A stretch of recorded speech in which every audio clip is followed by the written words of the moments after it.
ओम नमो भगवते वासुदेवाय। अज्ञानतिमिरान्धस्य ज्ञानाञ्जनशलाकया चक्षुरुन्मीलितं येन तस्मै श्रीगुरवे नमः। श्रीचैतन्यमनोभीष्टं स्थापितं येन भूतले स्वयं रूपा कदा मह्यं ददाति स्वपदान्तिकं।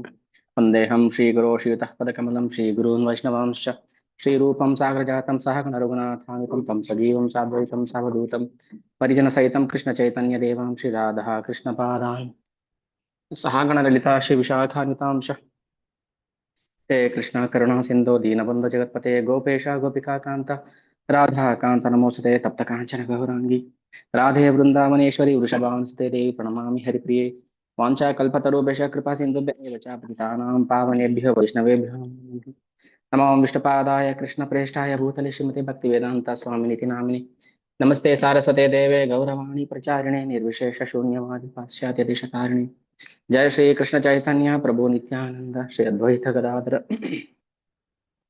श्रीवासादि गौर भक्तवृंद हरे कृष्ण कृष्ण कृष्ण हरे हरे हरे राम राम राम हरे हरे।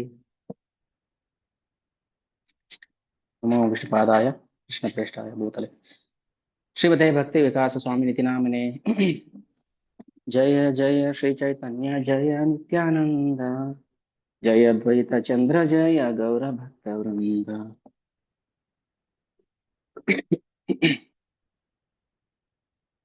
हरे कृष्ण। ಶ್ರೀ ಚೈತನ್ಯ ಚರಿತಾಮೃತ ಆದಿಲೀಲಾ ಅಧ್ಯಾಯ 5 ಪ್ರಭು ನಿತ್ಯಾನಂದ ಬಲರಾಮರ ಅತಿಶಯ ಕೀರ್ತಿ.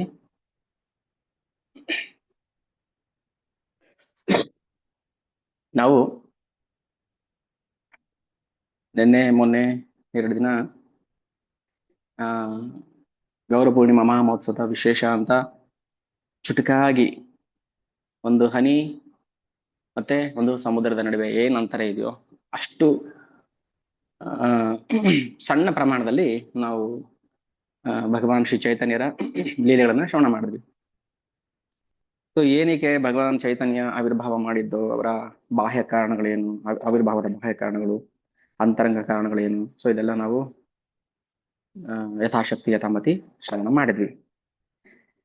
ಮೊದಲ ಅಧ್ಯಾಯದಲ್ಲಿ ಆಧ್ಯಾತ್ಮಿಕ ಗುರುಗಳು ಅನ್ನೋ ಅಧ್ಯಾಯದಲ್ಲಿ ಕವಿರಾಜ ಕೃಷ್ಣದಾಸ ಗೋಸ್ವಾಮಿ ಅವರು ಕವಿರಾಜ ಕೃಷ್ಣದಾಸ ಗೋಸ್ವಾಮಿ ಅವರು ಕವಿರಾಜ.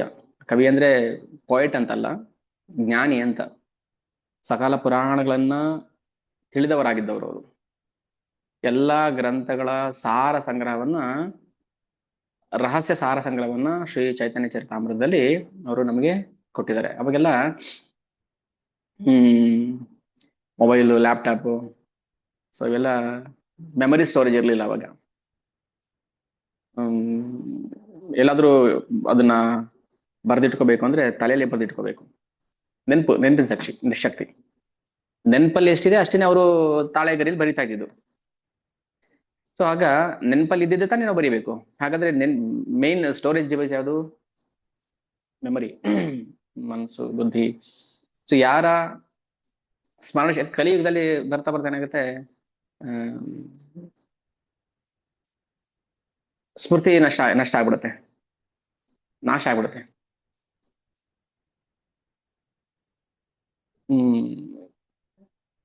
ಆಯುರ್ಬಲ ನಂಕ್ಷಂತಿ ಆಯುರ್ಬಲ ಸ್ಮೃತಿ, ಇದು ಕಲಿಯುಗದ ದೋಷ.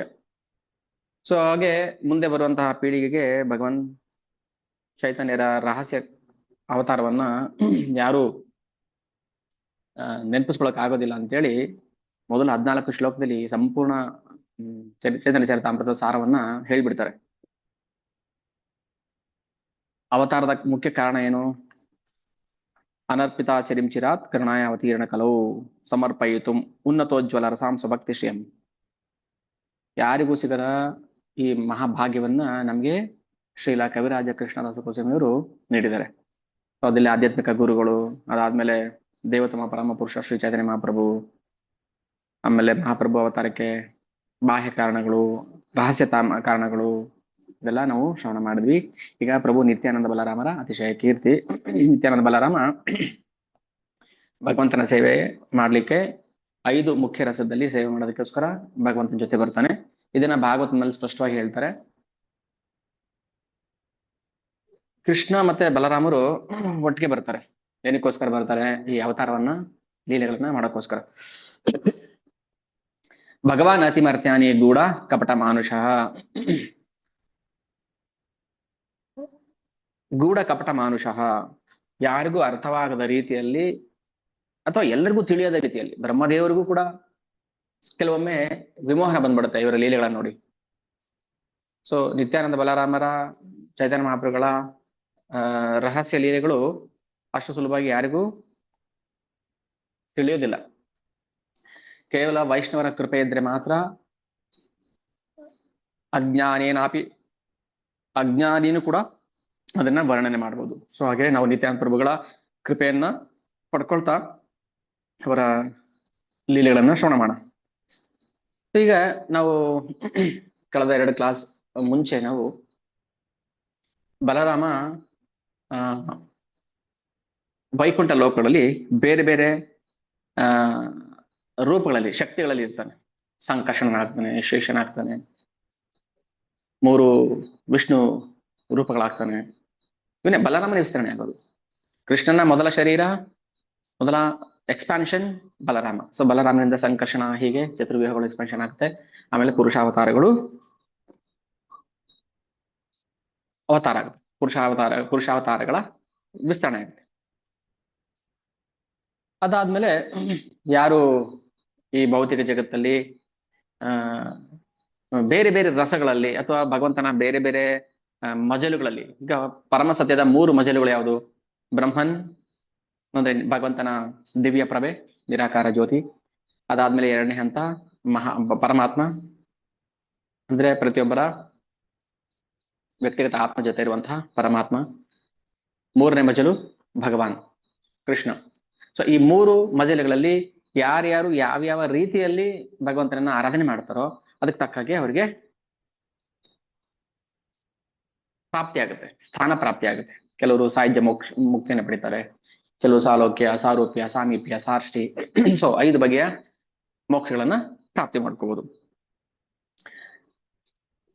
ಅಲ್ಲೂ ಕೂಡ ಭಗವಂತನ ಆಧ್ಯಾತ್ಮಿಕ ಅಲೌಕಿಕ ಲೀಲೆಗಳು ನಡೀತಾನೆ ಇರುತ್ತೆ. ಪ್ರತಿಯೊಂದು ಲೋಕದಲ್ಲೂ ಭಗವಂತ ತನ್ನ ಅಲೌಕಿಕ ಲೀಲೆಗಳನ್ನ ನಡೀತಾ ಇರ್ತಾನೆ. ಅದಕ್ಕೆ ಬಲರಾಮ ಸಹಾಯ ಮಾಡ್ತಾನೆ, ಸೇವಕ. ಬಲರಾಮ ಸೇವಕ. ಈಗ ನಾವು ಇರೋದು ಅಜ್ಞಾನದ ಪ್ರದೇಶ. ಬ್ರಹ್ಮಲೋಕದಿಂದ ಹಿಡಿದು ಪಾತಾಳದವರೆಗಿನ 14 ಲೋಕಗಳು ಏನಿದೆ, ಇದು ಅಜ್ಞಾನದ ಪ್ರದೇಶ. ಅಜ್ಞಾನ ತುಂಬಿದೆ ಇಲ್ಲಿ. ಆದ್ರೆ ಆಧ್ಯಾತ್ಮಿಕ ಲೋಕದಲ್ಲಿ ಅಜ್ಞಾನ ಅನ್ನೋದಿಲ್ಲ. ಸೊ ಈ ಅಜ್ಞಾನದ ಪ್ರದೇಶ ಅಂದ್ರೆ ಈ ಐಹಿಕ ವಿಶ್ವದ ಪ್ರಕಟ ರೂಪ ಇದೆಯಲ್ಲ, ಹೀಗೆ ನಾವೇನ್ ನೋಡ್ತಾ ಇದೀವಿ, ಇದು ಐಹಿಕ ವಿಶ್ವದ ಪ್ರಕಟ ರೂಪ, ಕಣ್ಣಿಗೆ ಕಾಣಿಸುವಂಥದ್ದು. ಎಷ್ಟೋ ಸೂಕ್ಷ್ಮ ಲೋಕಗಳಿದೆ, ಕಣ್ಣಿಗೆ ಕಾಣದಿರುವಂತಹ ಸೂಕ್ಷ್ಮ ಲೋಕಗಳಿದೆ. ಸೊ ಇದರ ಆಚೆಗೆ ಸಿದ್ಧಲೋಕ ಅಂತಿದೆ. ಸಿದ್ಧಲೋಕ, ಅಲ್ಲಿ ಸಿದ್ಧರು ಅಲ್ಲಿ ಅಂದ್ರೆ ಅವರು ಬ್ರಹ್ಮನ್ ಆನಂದದಲ್ಲಿ ಇರ್ತಾರೆ. ಅಂದ್ರೆ ನಿರಾಕಾರ ಜ್ಯೋತಿ, ನಿರಾಕಾರ ಪ್ರಭೆ. ಈಗ ಸಿದ್ಧ ಪುರುಷರು ಅಂತ ಹೇಳ್ತಾರಲ್ಲ, ಸಿದ್ಧ ಪುರುಷರು ಅವರದೇ ಆದಂತ ಒಂದು ಲೋಕ ಇದೆ. ಇದೆಲ್ಲ ನಾವು ಏನಕ್ಕೆ ಗಮನಿಸ್ಬೇಕು? ಸಿದ್ಧಲೋಕ ಇದೆ, ಚಾರಣ ಲೋಕ, ಗಂಧರ್ವ ಲೋಕ, ವಿದ್ಯಾಧರ ಲೋಕ, ಕಿನ್ನರ ಲೋಕ, ಕಿಂಪುರುಷ ಲೋಕ, ಅಸಂಖ್ಯಾತ ಲೋಕಗಳಿದೆ. ಬಟ್ ಗೋಲೋಕ ಅಂತ ಒಂದು ಲೋಕ ಇದೆ. ಸೊ ಈಗ ನಾವು ಗೋಲೋಕಕ್ಕೆ ಯಾವ್ದನ್ನು ತುಲನೆ ಮಾಡೋಕ್ಕಾಗೋದಿಲ್ಲ, ಅಂದ್ರೆ ಅದನ್ನ ಕಂಪ್ಯಾರಿಸನ್ ಮಾಡೋಕ್ಕಾಗೋದಿಲ್ಲ. ಗೋಲೋಕದ ವೈಶಿಷ್ಟ್ಯನೇ ಗೋಲೋಕದ ವೈಶಿಷ್ಟ್ಯ. ಅದನ್ನ ಯಾವ ಲೋಕಕ್ಕೂ ನಾವು ಹೋಲಿಕೆ ಮಾಡಿ ನೋಡಬಾರ್ದು. ಸಿದ್ಧ ಲೋಕದಲ್ಲಿ ಅಲ್ಲಿನ ಜನರು ಹೇಗಿರ್ತಾರೆ, ಅಲ್ಲೂ ಜನರು ಇರ್ತಾರೆ. ಸಿದ್ಧರು, ಸಿದ್ಧ ಪುರುಷರು ಅಂತ, ಅವರು ಬ್ರಹ್ಮನ್ ಆನಂದದಲ್ಲಿ ಮಗ್ನರಾಗಿರ್ತಾರೆ. ಬ್ರಹ್ಮನ್ ಅಂದ್ರೆ ಭಗವಂತ ನಿರಾಕಾರ ಜ್ಯೋತಿಯಲ್ಲಿ ಆನಂದವಾಗಿರ್ತಾರೆ. ಅಂತಹ ಕೆಲವು ಪುರುಷರನ್ನ ನಾವು ಭೂಲೋಕದಲ್ಲೂ ಕಾಣಬಹುದು. ಈಗ ಹಿಮಾಲಯದಲ್ಲಿ ಅಥವಾ ಬೇರೆ ಬೇರೆ ತಪ್ಪಲುಗಳಲ್ಲಿ ಕೆಲವು ಯೋಗಿಗಳು, ಸಿದ್ಧ ಪುರುಷರು ಕಾಡುಗಳಲ್ಲಿ ವಾಸ ಮಾಡ್ತಿರ್ತಾರೆ. 100 ವರ್ಷ, 200 ವರ್ಷ, 500 ವರ್ಷ, 1000 ವರ್ಷ ಅಂತ ಹೇಳ್ತಾರೆ. ಇರ್ಬೋದು, ಅದ್ರಲ್ಲಿ ಆಶ್ಚರ್ಯ ಏನು ಪಡೋಂಗಿಲ್ಲ. ನಮಗೆ ಅವ್ರ ವಯಸ್ಸು ಕಾಣದೆ ಹೋಗ್ಬೋದು, ಗೊತ್ತಾಗದೆ ಹೋಗ್ಬೋದು, ಆದ್ರೆ ವಯಸ್ಸಾಗಿರುತ್ತೆ ಅವ್ರಿಗೆ, 100 ವರ್ಷ ವಯಸ್ಸಾಗಿರುತ್ತೆ. ಸೊ ಅಂತ ಸಿದ್ಧ ಪುರುಷರು ಬ್ರಹ್ಮನ್ ಆನಂದದಲ್ಲಿ ಮುಳುಗಿರ್ತಾರೆ. ನಾ ಹೇಳಿದೆ, ಬ್ರಹ್ಮನ್, ಪರಮಾತ್ಮ ಮತ್ತು ಭಗವಾನ್, ಪರಮ ಸತ್ಯದ 3 ದಿವ್ಯ ಮಜಲುಗಳು. ಆದ್ರೆ ಯಾರು ಈ ಬ್ರಹ್ಮನ್ ಹಂತದಲ್ಲಿ ಇರ್ತಾರೆ ಅಂತವ್ರನ್ನ ಸಿದ್ಧರು ಅಂತ ಕರಿತೀವಿ. ಇಲ್ಲಿ ಯಾರ್ಯಾರು ಹೋಗ್ತಾರೆ ಸಿದ್ಧ ಲೋಕಕ್ಕೆ ಅಂದ್ರೆ, ಯಾರು ಭಗವಂತನಿಂದ ಹತರಾಗಿರ್ತಾರೆ ಅವರು ಸಿದ್ಧ ಲೋಕಕ್ಕೆ ಹೋಗ್ತಾರೆ. ಇದು ಅಜ್ಞಾನದ ಆಚೆ ಇರುವಂತ ಲೋಕ, ಆದ್ರೆ ಅದು ವೈಕುಂಠಕ್ಕೆ ಸಮ ಅಂತ ಹೇಳಬಾರ್ದು ನಾವು. ಸಿದ್ಧಲೋಕ ಅಷ್ಟೇ. ಯಾರು ಭಗವಂತನ ದ್ವೇಷ ಮಾಡಿ ಅಥವಾ ಭಗವಂತನಿಂದ ಹತರ ಆಗಿರ್ತಾರೆ, ಸೊ ಅಂತವ್ರಿಗೆ ಸಾಹಿತ್ಯ ಮೋಕ್ಷ. ಈಗ 18 ಅಕ್ಷೋಹಿಣಿ ಸೈನ್ಯವನ್ನ ಭಗವಂತ ತನ್ನ ಕಣ್ ಸನ್ನೆಯಿಂದ ಕೊಂದ. ಅವರೆಲ್ಲರೂ ಭಗವಂತನ ಕಣ್ಣಾರೆ ನೋಡ್ತಾ ಇದ್ರು. ಭಗವಂತ ಅಂತ ಗೊತ್ತಿಲ್ಲದೆ ಇದ್ರು ಭಗವಂತನ ಕಣ್ಣಾರೆ ಕಂಡಿದ್ದಾರೆ, ಅವನಿಂದ ಹತರಾಗಿದ್ದಾರೆ. ಸೊ ಇಂಥವ್ರನ್ನ ಉನ್ನತ ಊರ್ಧ್ವ ಲೋಕಕ್ಕೆ ಇರಿಸ್ತಾರೆ. ಸೊ ಅದಕ್ಕೆ ಸಿದ್ಧಲೋಕ ಇರ್ಬೋದು, ಅಥವಾ ಅದಕ್ಕಿಂತ ಮೇಲಿನ ಅನೇಕ ಸೂಕ್ಷ್ಮ ಲೋಕಗಳು, ಅಲ್ಲಿಗೆ ಅವನನ್ನ ವರ್ಗಾವಣೆ ಮಾಡ್ತಾರೆ. ಕೆಲವರನ್ನ ವೈಕುಂಠಕ್ಕೂ ವರ್ಗಾವಣೆ ಮಾಡಬಹುದು. ಅದು ಭಗವಂತನ ಸ್ವಾತಂತ್ರ್ಯ. ಅವನು ಯಾರನ್ನ ಬೇಕಾದ್ರೆ ಎಲ್ಲಿ ಬೇಕಾದ್ರೂ ಕಳಿಸ್ಬೋದು.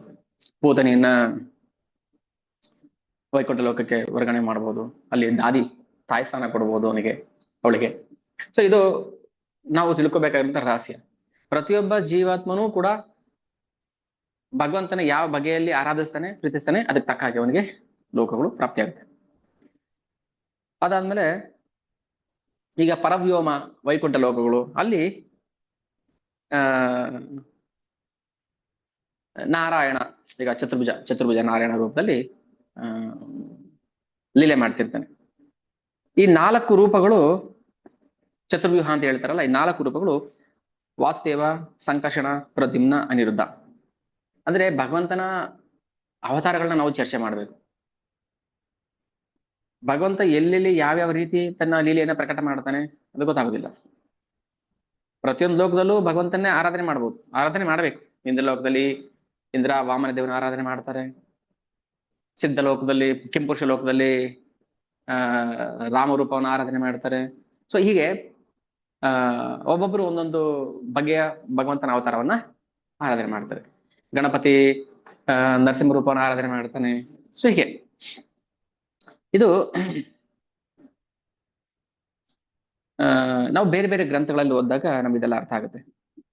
ಈಗ ರೂಪ ಕುಸುಮೆ ಅವ್ರದ್ದು ಲಘು ಭಾಗವತಾಮೃತ, ಸೊ ಈ ತರ ಧರ್ಮ ಗ್ರಂಥಗಳು ನಮಗೆ ಸ್ಪಷ್ಟವಾದ ತಿಳುವಳಿಕೆ ಕೊಡುತ್ತೆ.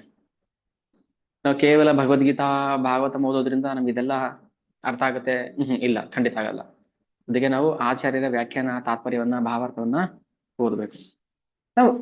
ಅದರಿಂದ ನಾವು ನಮಗೇನು ಕೃಷ್ಣ ಭಕ್ತಿ, ಹರೇ ಕೃಷ್ಣ ಮಹಾಮಂತ್ರ ಜಪ ಮಾಡ್ಬೇಕು, ಭಗವಂತ ಸೇವೆ ಮಾಡ್ಬೇಕು, ಆದ್ರೆ ಜ್ಞಾನನೂ ಬೇಕು. ಇನ್ನೊಬ್ಬರಿಗೆ ಅದನ್ನ ತಿಳಿಸಿ ಹೇಳೋದಕ್ಕೆ ಜ್ಞಾನ ಬೇಕು, ಅಧ್ಯಯನ ಮಾಡ್ಬೇಕು, ಸ್ವತಃ ಅಧ್ಯಯನ ಮಾಡ್ಬೇಕು, ಅಧ್ಯಾಪನ ಮಾಡ್ಬೇಕು. ಸೊ 6 ಷಟ್ಕರ್ಮ ಅಂತ ಹೇಳ್ತಾರಲ್ಲ, ಈ 6 ಕರ್ಮಗಳನ್ನ ಒಬ್ಬ ಬ್ರಾಹ್ಮಣನಾದವನು ಮಾಡ್ಬೇಕು. ಷಟ್ಕರ್ಮ ನಿಪುಣ ವಿಪ್ರ ಮಂತ್ರ ತಂತ್ರ ವಿಶಾರದ. ಯಾವುದು ಅಂದ್ರೆ ಅಧ್ಯಯನ 6 ಷಟ್ಕರ್ಮ ಅಂದ್ರೆ 6: ಅಧ್ಯಯನ, ಅಧ್ಯಾಪನ, ಯಾಜನ, ಯಜನ, ದಾನ, ಪ್ರತಿಗ್ರಹ. ಸೊ ಈ 6 ಷಟ್ಕರ್ಮಗಳು. ಸೊ ಏನಕ್ಕೋಸ್ಕರ? ಜ್ಞಾನವನ್ನ ಇನ್ನೊಬ್ಬರಿಗೆ ಕೊಟ್ಟು ಅವ್ರನ್ನ ಆ ಮೂಲಕ ಭಗವಂತನ ಅರ್ಥ ಮಾಡಿಸ್ಬೇಕು. ಸೊ ಭಗವಂತನ ಅರ್ಥ ಮಾಡ್ಕೊಂಡ ಮೇಲೆ ಅವನು ಪ್ರೀತಿ ಮಾಡಕ್ಕೆ ಪ್ರಾರಂಭ ಮಾಡ್ತಾನೆ. ಅಭಿಧೇಯ ತತ್ವ, ಸೇವೆ ಮಾಡ್ತಾನೆ. ಎಲ್ಲಿ ತನಕ ನಮಗೆ ಭಗವಂತನ ಮೇಲೆ ವಿಶ್ವಾಸ, ನಂಬಿಕೆ ಬರೋದಿಲ್ವೋ ಅಲ್ಲಿವರೆಗೂ ಅವನ ಮೇಲೆ ಪ್ರೀತಿ ಬರೋದಿಲ್ಲ. ಭಗವಂತನೇ ಅಂತಲ್ಲ, ನೀವು ಯಾವುದೇ ಒಂದು ವ್ಯಕ್ತಿ, ವಸ್ತುವನ್ನ ತಗೊಳ್ಳಿ, ಆ ವಸ್ತು, ವ್ಯಕ್ತಿ ಮೇಲೆ ನಮಗೆ ನಂಬಿಕೆ ಬಂದಿಲ್ಲ ಅಂದ್ರೆ ನಮಗೆ ಪ್ರೀತಿ ಹುಟ್ಟೋದಿಲ್ಲ. ಸೊ ಆ ನಂಬಿಕೆ ಬರ್ಸೋಕ್ಕೋಸ್ಕರ ನಾವು ಧರ್ಮ ಗ್ರಂಥಗಳನ್ನ ಅಧ್ಯಯನ ಮಾಡ್ಬೇಕು, ಅಧ್ಯಾಪನ ಮಾಡ್ಬೇಕು. ಅದಕ್ಕೆ ನಾವು ಸಮಯವನ್ನ ನಿಗದಿಪಡಿಸ್ಬೇಕು, ವ್ಯರ್ಥ ಮಾಡಬಾರ್ದು. ದಿನಕ್ಕೊಂದು ಅರ್ಧ ಗಂಟೆ, 1 ಗಂಟೆ, 2 ಗಂಟೆ ನಾವು ಪುಸ್ತಕವನ್ನು ಓದಬೇಕು, ಭಾವಾರ್ಥ ಓದಬೇಕು, ತಿಳ್ಕೋಬೇಕು, ನೋಟ್ಸ್ ಮಾಡಬೇಕು, ಲೆಕ್ಚರ್ ಕೇಳಬೇಕು, ನೋಟ್ಸ್ ಮಾಡಬೇಕು, ಅದನ್ನ ಅನಲೈಸ್ ಮಾಡಬೇಕು. ಅದಕ್ಕೆ ಪೂರಕವಾಗಿ ನಾವು ಸಮಜಾಯಿಷಿ ಕೊಡಬೇಕು. ಈಗ ಬಹೆಟ್ ಮಾಡಿ, ಮಗಪ್ ಮಾಡಿ, ಗಟ್ ಮಾಡಿ ಮಾಡೋದಲ್ಲ ಇದು. ಅಧ್ಯಯನ ಅಂದೇನು? ಪೇಪರ್ ಓದ್ದಂಗಲ್ಲ ಇದು, ನ್ಯೂಸ್ ಪೇಪರ್ ಓದ್ದಂಗೆ. ಅಧ್ಯಯನ ಅಂದ್ರೆ in depth study, not reading. ಓದು ಅಂದ್ರೆ ಓದ್ಬಿಡ್ತಾರೆ ಎಲ್ಲರೂ. ಈಗ ಓದಿ, ಯಾರಿಗಾದ್ರು ಈಗ ಕನ್ನಡ ಬರುವಂತ ಮಕ್ಕಳಿಗೆ ಓದಿ ಅಂದ್ರೆ ಓದ್ತಾರೆ. ಈಗ ಪರವ್ಯೋಮದ ಚಟುವಟಿಕೆಗಳು ಅಂದ್ರೆ ಏನಪ್ಪ? ಪರವ್ಯೋಮ ಅಂದ್ರೆ ಗೊತ್ತಿಲ್ಲ, ಚಟುವಟಿಕೆ ಅಂದ್ರೆ ಗೊತ್ತಿಲ್ಲ. ಸೊ ಓದೋದೆಲ್ಲ ನಮಗೆ ಮುಖ್ಯ. ಓದಿದ್ದು ನಮಗೆ ಡೈಜೆಷನ್ ಆಗ್ಬೇಕು, ಅಧ್ಯಯನ ಮಾಡ್ಬೇಕು. ಅದಕ್ಕೆ ಗ್ರಂಥ ಅಧ್ಯಯನ ಮಾಡ್ಬೇಕು. ಸುಮ್ಮನೆ ನಾವು ಏನ್ ಮಾಡ್ತೀವಿ?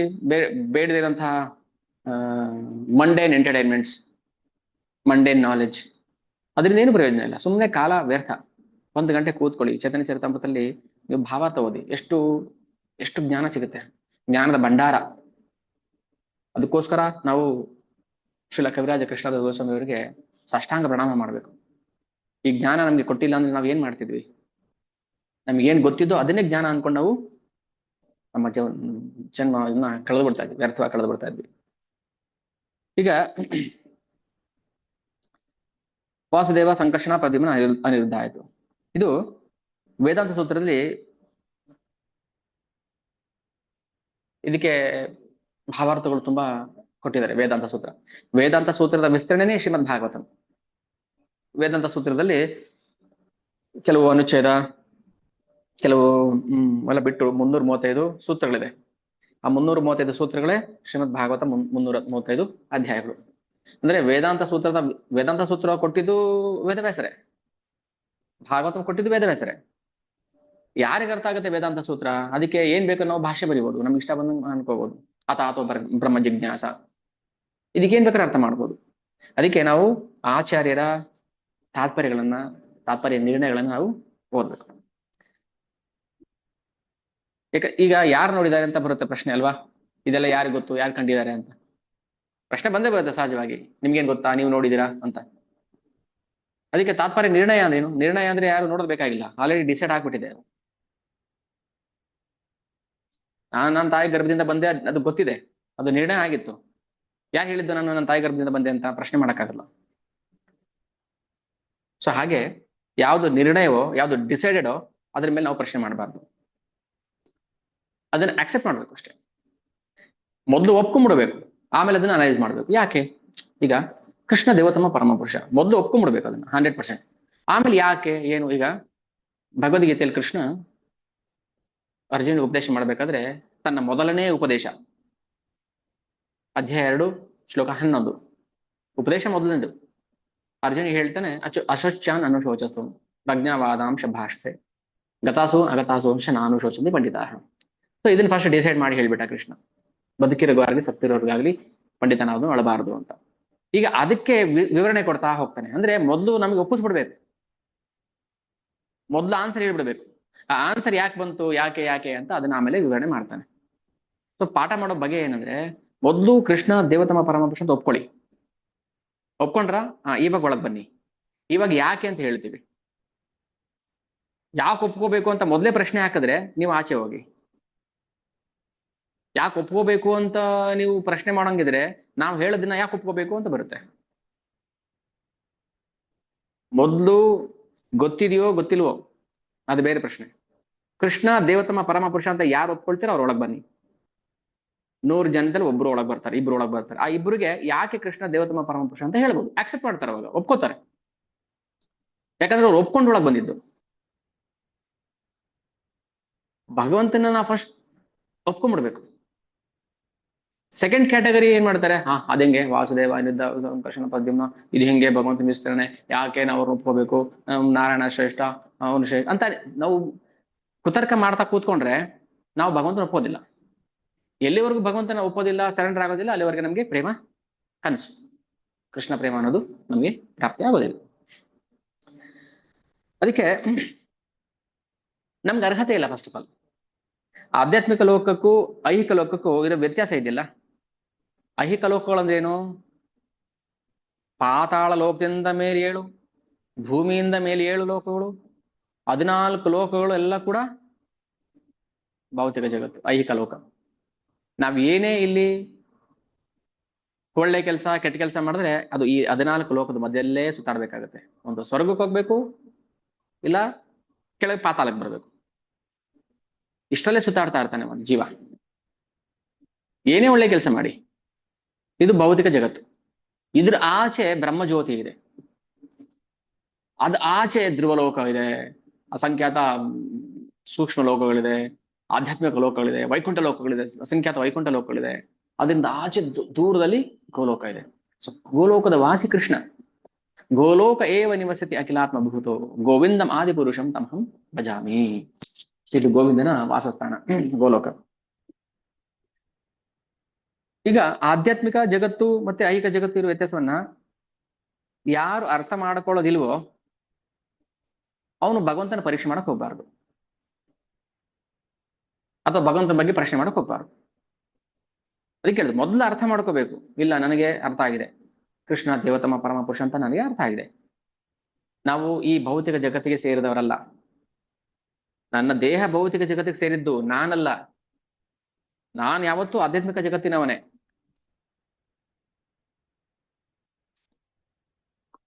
ಒಂದ್ ನಿಮಿಷ.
ಓಕೆ, ಹರೇ ಕೃಷ್ಣ. ಯಾರು ಭಗವಂತನನ್ನ ದೇವತಮ ಪರಮಪುರುಷ ಅಂತ ಒಪ್ಪೋದಿಲ್ವೋ ಅವನು ಭಗವಂತನ ಅಲೌಕಿಕ ಲೀಲೆಗಳನ್ನ ಶ್ರವಣ ಮಾಡಕ್ಕೆ ಅವನಿಗೆ ಅರ್ಹತೆ ಸಿಗೋದಿಲ್ಲ. ಅದಕ್ಕೆ ಇದು ಮೊದಲನೇ ಕಂಡೀಷನ್. ನಾವು ಅಕ್ಸೆಪ್ಟ್ ಮಾಡ್ಬೇಕು ಕೃಷ್ಣನ್. ಆಮೇಲೆ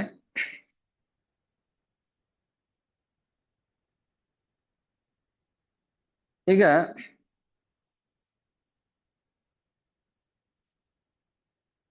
ನಾವು ಕೆಲವು ಶಂಕರ ಭಾಷೆಗಳನ್ನ, ಅಂದ್ರೆ ಶಂಕರ ಭಾಷೆಯ, ಶಂಕರಾಚಾರ್ಯ ಅವರ ಭಾಷೆಯ ಭಕ್ತರನ್ನ ತಪ್ಪು ದಾರಿಗೆ ಎಳೆಯೋದಕ್ಕೆ ಅದು ಆ ಕಾರಣ ಆಗ್ಬಿಡುತ್ತೆ. ತಪ್ಪು ದಾರಿಗೆ ಎಳೆದ್ಬಿಡುತ್ತೆ ಶಂಕರ ಭಾಷ್ಯ. ಸೊ ಕೆಲವು ಸಮಯ ಏನಾಗುತ್ತೆ, ಭಗವಂತನಿಗೆ ಆಕಾರ ಇಲ್ಲ, ಭಗವಂತ ತನ್ನ ಆ ಅವತಾರಗಳನ್ನ ಮಾಯೆಯಿಂದ ಬಂದಂತಹ ಅವತಾರಗಳು, ಕೃಷ್ಣ ಕೂಡ ಮಾಯೆ ಉತ್ಪನ್ನ. ಸೊ ಈ ರೀತಿ ಜನರನ್ನ ತಪ್ಪು ದಾರಿಗೆ ಎಳೆಯುವಂತಹ ವ್ಯಾಖ್ಯಾನಗಳಿದೆ. ಅದನ್ನೆಲ್ಲ ಖಂಡಿಸಿದವರು ಶ್ರೀ ರಾಮಾನುಜಾಚಾರ್ಯರು. ಸೊ ರಾಮಾನುಜಾಚಾರ್ಯ, ಈಗ ನಮ್ಮ ಪರಂಪರೆ ಗೌಡಿಯ ವೈಷ್ಣವ ಪರಂಪರೆ ಚೈತನ್ಯ ಮಹಾಪ್ರಭುಗಳು ಎಲ್ಲಾ ಸಂಪ್ರದಾಯದಲ್ಲೂ ಕೂಡ ಒಂದೊಂದು ತತ್ವವನ್ನ ಅಕ್ಸೆಪ್ಟ್ ಮಾಡಿಕೊಂಡ್ರು. ಯಾವುದನ್ನು ತೀರಾ ಸಾರ ಸಗಟಾಗಿ ತಿರಸ್ಕಾರ ಮಾಡಲಿಲ್ಲ. ಪ್ರತಿಯೊಂದರಲ್ಲೂ ಒಂದೊಂದು ಅಂಶವನ್ನ ತಗೊಂಡು ಅಕ್ಸೆಪ್ಟ್ ಮಾಡಿದ್ರು. ಸೊ ಕೃಷ್ಣ ದೇವತಮ ಪರಮವಂಶ. ಇವತ್ತು ಶಂಕರಾಚಾರ್ಯ ಕೂಡ ಕೃಷ್ಣನೇ ದೇವತಮ ಪರಮವಂಶ ಅಂತ ಹೇಳ್ತಾರೆ. ಆದ್ರೆ ತದನಂತರ ಬಂದ ಅವರ ಅನುಯಾಯಿಗಳು ಅದನ್ನ ಒಪ್ಕೊಳ್ಳಕ್ಕೆ ಸಿದ್ಧರಿರಲಿಲ್ಲ. ಇಲ್ಲಾಂದ್ರೆ ಶಂಕರಾಚಾರ್ಯರು ಈ ರಚನೆ ಮಾಡ್ತಿರ್ಲಿಲ್ಲ ಅಲ್ವಾ? ಜಗನ್ನಾಥಾಷ್ಟಕಂ ರಚನೆ ಮಾಡ್ತಿರ್ಲಿಲ್ಲ. ಜಗನ್ನಾಥಾಷ್ಟಕಂ ಯಾರು ಮಾಡಿದ್ದು? ಶಂಕರಾಚಾರ್ಯರೇ. ಭಜಗೋವಿಂದಂ ರಚನೆ ಮಾಡ್ತಿರ್ಲಿಲ್ಲ. ಅಂದ್ರೆ ಅವರ ತತ್ವಗಳು ಯಾರು ಕೃಷ್ಣನ ವಿರುದ್ಧವಾಗಿರ್ತಾರೆ ಅವ್ರನ್ನ ವಿಮೋಹಿತಗೊಳಿಸುತ್ತೆ. ಕೃಷ್ಣ ಭಕ್ತರಲ್ಲದವ್ರನ್ನ ಅದು ವಿಮೋಹಗೊಳಿಸುತ್ತೆ. ಇಲ್ಲಾಂದ್ರೆ ಭಜಗೋವಿಂದ ರಚನೆ ಮಾಡ್ತಿಲ್ಲ ಅವರು. ಗೋವಿಂದ ಮಜ ಮೂಢಮತೆ, ಭಜ ಗೋವಿಂದ ಮಜ ಗೋವಿಂದಂ ಗೋವಿಂದಂ ಭಜ, ಗೋವಿಂದನೇ ಭಜನೆ ಮಾಡಿ ಅಂತ. ಓಕೆ, ಹೀಗೆ ಹೇಗೆ ವಾಸುದೇವ, ಸಂಕರ್ಷಣ, ಈಗ ಸಂಕರ್ಷಣ ಅಂತ ಇದನ್ನಲ್ಲ, ಚತುರ್ವ್ಯೂಹದ ಒಬ್ಬ ಒಂದು ಅವತಾರ, ಬಲರಾಮನಿಂದ ವಿಸ್ತರಣೆಯಾದ ಅವತಾರ ಸಂಕರ್ಷಣ. ಈ ಸಂಕರ್ಷಣ ವಾಸುದೇವನ ದೇಹದಿಂದ ಸೃಷ್ಟಿಯಾದ ಜೀವಿಗಳನ್ನ ಪ್ರತಿನಿಧಿಸ್ತಾನೆ. ಸೊ ವಾಸುದೇವ ಜೀವಿಗಳನ್ನ ತನ್ನ ದೇಹದ ಮೂಲಕ ಹೊರ ಹಾಕಿದಾಗ ಆ ಜೀವಿಗಳಿಗೆ ಒಂದು ವಿಶೇಷವಾದ ದೇಹಗಳನ್ನ ಕೊಡ್ತಾನೆ ಭಗವಂತ ಅವರ ಕರ್ಮಕ್ಕನುಸಾರವಾಗಿ. ಸೊ ಈ ಜೀವಿಗಳನ್ನ ಪ್ರತಿನಿಧಿಸೋದು ಸಂಕರ್ಷಣ. ಸೊ ಪ್ರತಿಯೊಂದು ಕೂಡ ಈಗ ಎಚ್ಚರ, ಕನಸು, ನಿದ್ರೆ, ಸುಷುಪ್ತಿ, ಸೊ 4 ಅವಸ್ಥೆಗಳಿದೆ. ಈ 4 ಅವಸ್ಥೆಗಳನ್ನ ವಾಸುದೇವ, ಅನಿರುದ್ಧ, ಸಂಕರ್ಷಣ, ಪ್ರದ್ಯುಮ್ನ ಈ ಭಗವಂತನ ಅಂಶಗಳು ಪ್ರತಿನಿಧಿಸ್ತಾರೆ. ಪ್ರತಿಯೊಂದು ನಮ್ಮ ಈ ದೇಹದ ಒಂದೊಂದು ಅಂಗಾಂಗಗಳನ್ನು ಕೂಡ ಒಬ್ಬೊಬ್ಬ ದೇವತೆ ಕಾರ್ಯನಿರ್ವಹಿಸ್ತಾನೆ. ಇದೆಲ್ಲವೂ ಕೂಡ ಭಗವಂತನ ಮೇಲ್ವಿಚಾರಣೆಯಲ್ಲೇ ನಡೆಯುತ್ತೆ, ಕೃಷ್ಣನ ಮೇಲ್ವಿಚಾರಣೆಯಲ್ಲಿ ನಡೆಯುತ್ತೆ. ಆದ್ರೆ ಸ್ವತಃ ಕೃಷ್ಣನೇ ಇದನ್ನೆಲ್ಲ ಮಾಡ್ತಾ ಇಲ್ಲ, ಕೃಷ್ಣನ ವಿಸ್ತರಣೆಗಳು ಮಾಡ್ತಾ ಇದೆ. ಸೊ ಇದಕ್ಕೆಲ್ಲನೂ ಸಹಾಯಕನಾಗಿ ನಿಂತಿರೋದು ನಿತ್ಯಾನಂದ ಬಲರಾಮರು. ಎಷ್ಟೋ ಪುರಾಣಗಳಲ್ಲಿ ಇದಕ್ಕೆಲ್ಲ ಪುರಾವೆಗಳನ್ನ ಕೊಡುತ್ತೆ. ಶ್ರೀಮದ್ ಭಾಗವತದಲ್ಲಿ ಹೇಳ್ತಾರೆ, ಚಿತ್ರಂ ಬತೈದ ಏಕೇನ ವಪುಷ ಯುಗಪತ್ ಪೃಥಕ್ ಗೃಹೇಶು ಅಷ್ಟ ಸಹಸ್ರಸ್ಯ ಏಕ ಉದಾಹವತ್. ನಾರದರು ದ್ವಾರಕೆಗೆ ಬಂದಾಗ 16,000 ಅರಮನೆಗಳಲ್ಲಿ ಅಷ್ಟ ಸಹಸ್ರಂ ಅಂದ್ರೆ ಏನು, 16,000 ಅಂತ. ದ್ಯು ಅಷ್ಟ ಸಹಸ್ರ ಅಂದ್ರೆ 8,000. ಶ್ಲೋಕ ಭಾಗವತದಲ್ಲಿ ಬರುತ್ತಂತ ಮಾತಿದು. ಕೃಷ್ಣ ಚಿತ್ರಂ ಬತೈತದ್ ಏಕೇನ, ಒಬ್ಬನೇ ಅನೇಕ ರೂಪದಲ್ಲಿ ವಿಸ್ತರಣೆಯಾಗಿ 16,000 ಜನ ರಾಣಿಯರ ಜೊತೆ ಏಕ ಉದಾವಹತ್ ಒಂದೇ ಕಾಲದಲ್ಲಿ ಲೀಲೆ ಮಾಡ್ತಿರ್ತಾನೆ. ಇದೆಲ್ಲ ನೋಡ್ತಾರೆ ನಾರದರು.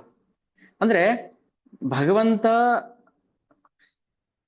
ತನ್ನ ಮಾಯಾಶಕ್ತಿಯಿಂದ, ತನ್ನದೇ ಆದ ಮಾಯಾಶಕ್ತಿಯಿಂದ, ಯೋಗ ಮಾಯಾಶಕ್ತಿಯಿಂದ ತಾನು ಅಲೌಕಿಕ ಲೀಲೆಗಳನ್ನು ಮಾಡ್ತಿರ್ತಾನೆ. ಯಾರು ಈ ಮಾಯಾ ಬಲಿಗೆ ಸಿಕ್ಕಾಕೊಂಡಿರ್ತಾನೆ, ಬದ್ಧ ಜೀವಿ, ನಮ್ಮಂತ ಬದ್ಧ ಜೀವಿಗಳು, ಅವನಿಗೆ ಇದು ಅರ್ಥ ಆಗೋದಿಲ್ಲ. ಯಾಕೆ? ನಮಗೆ ನಿತ್ಯಾನಂದ ಪ್ರಭುಗಳ ಕೃಪೆ ಇಲ್ಲ. ಯಾವಾಗ ನಿತ್ಯಾನಂದ ಪ್ರಭುಗಳ ಕೃಪೆ ಸಿಗುತ್ತೆ, ನಮಗೆ ಕಿಂಚಿತ್ ಕೃಪೆ ಸಿಗುತ್ತೆ, ಆಗ ನಮ್ಗೆ ಇದೆಲ್ಲ ಲೀಲೆಗಳು ಅರ್ಥ ಆಗ್ತಾ ಹೋಗ್ತಾ ಇರುತ್ತೆ. ಈಗ ಇಲ್ಲೇ ಒಂದು ಉದಾಹರಣೆ ಕೊಟ್ಟೆ ನನಗೆ. ದ್ವೇ ಅಷ್ಟ ಸಹಸ್ರಂ ಅಂತ ಯಾಕೆ ಹೇಳ್ಬೇಕಾಗಿತ್ತು ಅಂತ ಪ್ರಶ್ನೆ. ಈಗ ಒಂದು ಶಬ್ದ ಟೈಮ್ ಪಾಸ್ ಅಂತ ಹೇಳ್ತೀವಿ. ಟೈಮ್ ಪಾಸ್ ಅಂದ್ರೆ ಕಾಲಹರಣ ಮಾಡೋದು. ಪ್ರೊಕ್ರಾಸ್ಟಿನೇಷನ್ ಅದು ಕಾಲಹರಣ ಮಾಡೋದು. ಯಾವುದು ಸುಲಭವಾಗಿದೆ? ಟೈಮ್ ಪಾಸ್ ಅನ್ನೋದು ಸುಲಭ ಅಲ್ವಾ ಹೇಳೋಕೆ. ಪ್ರೊಕ್ರಾಸ್ಟಿನೇಷನ್ ಸ್ವಲ್ಪ ಕಷ್ಟ ಇದೆ. ಸೊ ಕೆಲವು ಸಮಯ ಏನಾಗುತ್ತೆ, ಪ್ರೊಕ್ರಾಸ್ಟಿನೇಷನ್ ಅಂತ ಹಾಕ್ಬೇಕಾಗುತ್ತೆ ಟೈಮ್ ಪಾಸ್ ಅನ್ನೋದ್ರ ಬದಲು. ಅರ್ಥ ಒಂದೇ, ಬಟ್ ಶಬ್ದ. ಈಗ ನಮ್ಗೆ ಟೈಮ್ ಪಾಸ್ ಆದ್ರೆ ಗೊತ್ತಾಗ್ಬಿಡ್ತಾ ಇತ್ತು, ನೀವೇನೋ ಅದೇನೋ ಹೇಳಿದ್ರಿ ನಮ್ಗೆ ಅರ್ಥ ಆಗಿಲ್ಲ ಅಂದ್ರೆ ಅದು ಅದೇ ಅರ್ಥ ಕೊಡುತ್ತೆ, ಆದ್ರೆ ಬೇರೆ ತರ ಹೇಳ್ತಾ ಇದೆ. ಸೊ ಆಗ ನಮ್ಗೆ ಅರ್ಥ ಆಗೋದು ಹೇಗೆ? ಜ್ಞಾನ ಇರ್ಬೇಕಲ್ವ ಸ್ವಲ್ಪ. ಸೊ ಹಾಗೇನೆ ಈ ಶ್ಲೋಕದಲ್ಲಿ ದ್ವೇ ಅಷ್ಟ ಸಹಸ್ರಂ ಸ್ತ್ರೀಯ ಏಕ ಉದಾಹವತ್. ಯಾಕೆ ಷೋಡಶ ಸಹಸ್ರ ಅಂತ ಹೇಳ್ಬಾರ್ದಾಗಿತ್ತು? ದ್ವೇ ಅಷ್ಟ ಸಹಸ್ರ ಅಂತ ಹೇಳ್ಬೇಕಾಗಿತ್ತು ಅಂತ ಪ್ರಶ್ನೆ ಬಂದಾಗ ಉದಾಹರಣೆಗೆ ಹೇಳ್ತಿದ್ದೀನಿ. ಸೊ ನಮ್ಮ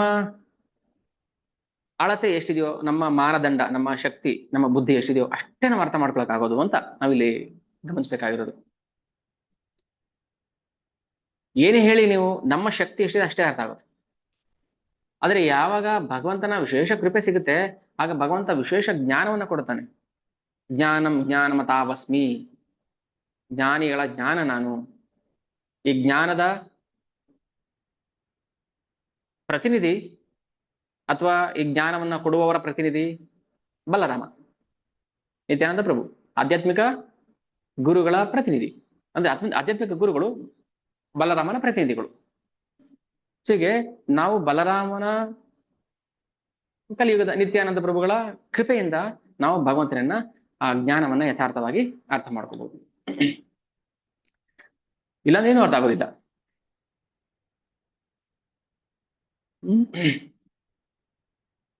ಇಲ್ಲಿ ಭಾಗವತಮಲ್ಲಿ ಒಂದು ಶ್ಲೋಕದಲ್ಲಿ ಹೇಳ್ತಾ ಇರ್ತಾ, ಓ ಭಗವಂತ, ನಿನ್ನ ದಿವ್ಯ ಲೀಲೆಗಳು, ಭಗವಂತ ಲೀಲೆಗಳು ಸಾಮಾನ್ಯ ಲೀಲೆಗಳಲ್ಲ, ದಿವ್ಯ ಲೀಲೆಗಳು. ಭಗವಂತ ಸೊಂಟದ ಮೇಲೆ ಕೈ ಇಟ್ಕೊಂಡು ಯಮುನಾ ತೀರದಲ್ಲಿ ನಿಂತಿದ್ದಾನೆ ಅಂದ್ರೆ ಅದೊಂದು ಲೀಲೆ. ಭಗವಂತ ತನ್ನ ಪ್ರೇಮಿ ಭಕ್ತರ ಕಡೆ ತನ್ನ ಪ್ರೇಮದ ಕುಡಿನೋಟವನ್ನ ಬೀರುತ್ತಾನೆ ಅಂದ್ರೆ ಅದೊಂದು ಲೀಲೆ. ಮರದ ಮೇಲೆ ಕೂತಿದ್ದಾನೆ, ಅದೊಂದು ಲೀಲೆ. ಏನ್ ಮಾಡ್ತಾನೆ ಅದೆಲ್ಲ ಲೀಲೆ. ಕೃಷ್ಣ ಉಸಿರಾಡ್ತಾನೆ, ಅದು ಲೀಲೆ. ಕೃಷ್ಣ ಉಸಿರಾಡ್ಬೇಕಾ? ಭಗವಂತ ಉಸಿರಾಡ್ಬೇಕಾ? ಅವನಿಗೇನೋ ಗಾಳಿ ಆಕ್ಸಿಜನ್ ಹೊರಗಡೆ ಹೋಗ್ಬೇಕಾ? ಕೃಷ್ಣ ಉಸಿರಾಡ್ತಾ ಇದ್ದಾನೆ, ಅದು ಲೀಲೆ. ಕೃಷ್ಣ ಊಟ ಮಾಡ್ತಾ ಇದ್ದಾನೆ, ಲೀಲೆ. ಕೃಷ್ಣ ಹಾಲು ಕುಡಿತಾ ಇದ್ದಾನೆ, ಲೀಲೆ. ಲೀಲೆ ಅಂದ್ರೆ ದೊಡ್ಡ ದೊಡ್ಡ ಚಟುವಟಿಕೆ, ಗೋವರ್ಧನ ಗಿರಿ ಎತ್ತಿದ, ಅದು ಮಾತ್ರ ಲೀಲೆ ಅಲ್ಲ. ಭಗವಂತ ಏನ್ ಮಾಡಿದ್ರು ಅದು ಲೀಲೆನೆ. ಯಾಕಂದ್ರೆ ಅವನು ಮನಸ್ಸು, ಬುದ್ಧಿ, ಚಿತ್ತ, ಅಹಂಕಾರಕ್ಕಿಂತ ಅತೀತ, ಭೌತಿಕ ಗುಣಗಳಿಗೆ ಅತೀತ. ಎಲ್ಲ ಅವತಾರಗಳಿಗೂ ಅತೀತ. ಚೈತನ್ಯ ಮಹಾಪ್ರಭುಗಳು ಎಲ್ಲ ಅವತಾರಗಳಿಗೂ ಅತೀತ. ನಾವು ಹೇಳ್ತೀವಿ ಯುಗಾವತಾರ. ಈ ಕಲಿಯುಗಕ್ಕೆ ಚೈತನ್ಯ ಮಹಾಪ್ರಭು ಅವತಾರ ಮಾಡಿದ್ರು, ಚೈತನ್ಯ ಮಹಾಪ್ರಭು ಕೇವಲ ಯುಗಾವತಾರ ಅಲ್ಲ, ಎಲ್ಲ ಅವತಾರಗಳಿಗೂ ಮೀರಿದವರು ಅಲ್ವಾ ಅವತಾರಿ, ಮೂಲ ಅವತಾರಿ ಕೃಷ್ಣ ಸ್ವಯಂ. ಅಂದ್ರೆ ಆದ್ರೂ ಕೃಷ್ಣ ಎಲ್ಲ ಅವತಾರಿಗಳಿಗೂ ಮೀರಿದವನಾಗಿದ್ರು ಒಂದು ಅವತಾರ ಅಂತ ಬರ್ತಾನಲ್ಲ, ಜನ ಅದಕ್ಕೆ ವಿಮೋಹನಗೊಳ್ತಾರೆ, ಮೋಸ ಹೋಗ್ತಾರೆ. ಅದಕ್ಕೆ ಜನ ವಿಷ್ಣುವಿನ ಅವತಾರ ಕೃಷ್ಣ ಅಂತ ಹೇಳಿ ವಿಮೋಹನ ಭ್ರಮೆಗೊಳಗಾಗ್ಬಿಟ್ಟಿದ್ದಾರೆ. ಭಗವಂತ ಅವತಾರ ಮಾಡಿ ಬರೋ ಅವಶ್ಯಕತೆ ಇಲ್ಲ, ಅವನು ಎಲ್ಲ ಅವತಾರಗಳಿಗೂ ಮೀರಿದವನು, ಆದ್ರೂ ಕೂಡ ಅವತಾರ ಮಾಡಿ ಬರ್ತಾನೆ. ಯುಗ ಅವತಾರಿ ಆಗಿ ಬರ್ತಾನೆ, ಲೀಲಾವತಾರಿ ಆಗಿ ಬರ್ತಾನೆ, ಶಕ್ತಿ ಆವೇಶ ಅವತಾರಿಯಾಗಿ ಬರ್ತಾನೆ, ಅವತಾರವಾಗಿ ಬರ್ತಾನೆ. ಇದು ಭಗವಂತನ ದಿವ್ಯ ಲೀಲೆಗಳು. ಅದು ಹೇಳ್ತಾರೆ, ನಿನ್ನ ದಿವ್ಯ ಲೀಲೆಗಳು ಮತ್ತು ಸುಖೋಪಭೋಗಗಳು ಭಗವಂತನ ಸುಖ ಪಡಕ್ ಬರ್ತಾನ ಅಂತ ನಾವು ಊಹೆ ಮಾಡ್ತೀವಲ್ಲ, ಎಲ್ಲ ಅಚಿಂತ್ಯವಾಗಿ ತೋರುತ್ತಿವೆ. ಅಚಿಂತ್ಯ ಅಂದ್ರೆ ಭಗವಂತ ಸುಖ ಪಡಕ್ ಬರ್ತಾನ? ಭಗವಂತ ನೋವು ಅನುಭವಿಸ್ಬೇಕಾ? ಭಗವಂತ ತನ್ನ ಪತ್ನಿಗೋಸ್ಕರ ಕಾಡಲ್ಲಿ ಅಲ್ದಾಡ್ಬೇಕಾ? ಭಗವಂತ ಸೇತುವೆ ಕಟ್ಟಕ್ಕೆ ಕಪಿಗಳನ್ನ ಯೂಸ್ ಮಾಡ್ಬೇಕಾ? ಭಗವಂತ ಹೀಗ್ ಮಾಡ್ಬೇಕಾ? ಭಗವಂತ ಹಾಗೆ ಮಾಡ್ಬೇಕಾ? ಅಚಿಂತ್ಯ, ಊಹೆ ಮಾಡಕ್ಕಾಗೋದಿಲ್ಲ, ಇನ್ಕನ್ಸೀವಬಲ್, ಅನೂಹ್ಯ. ಇಲ್ಲಿ ಊಹೆ ಮಾಡ್ರಿ ನೋಡೋಣ, ಆಕಾಶದ ಆಚೆ ಏನಿದೆ? ತುಂಬಾ ದೊಡ್ಡ ಪ್ರಶ್ನೆ ಆಯ್ತು, ಬೇಡ ಬೇಡ. ಇಲ್ಲಿ ನಿಮ್ ಬೆನ್ನಿಂದ ಏನಿದೆ ನೋಡಿ, ಹೋಗ್ಲಿ ನೋಡೋಣ. ಇಲ್ಲ, ನಮ್ ಬೆನ್ನಿಂದ ಇರೋದೇ ನಾವ್ ಯಾವತ್ತೂ ನೋಡಿಲ್ಲ, ಊಹೆ ಮಾಡಿಲ್ಲ. ಮತ್ತೆ ಆಕಾಶದ ಆಚೆ ಇರೋದೇ ಹೇಗೆ ಊಹೆ ಮಾಡ್ತೀವಿ? ಮತ್ತೆ ಭಗವಂತ ಲೀಲೆಗಳ ಹೇಗೆ ಊಹೆ ಮಾಡ್ತೀವಿ? ಭಾಗವತಮಲ್ಲಿ ಸ್ಪಷ್ಟವಾಗಿ ಹೇಳ್ತಿದ್ರೆ, ನಿನ್ನ ಲೀಲೆಗಳು, ನಿನ್ನ ಸುಖೋಪಭೋಗಗಳು ಅಚಿಂತ್ಯ, ಅನೂಹ್ಯ, ಅಗ್ರಾಹ್ಯ, ಅಭೇದ್ಯ.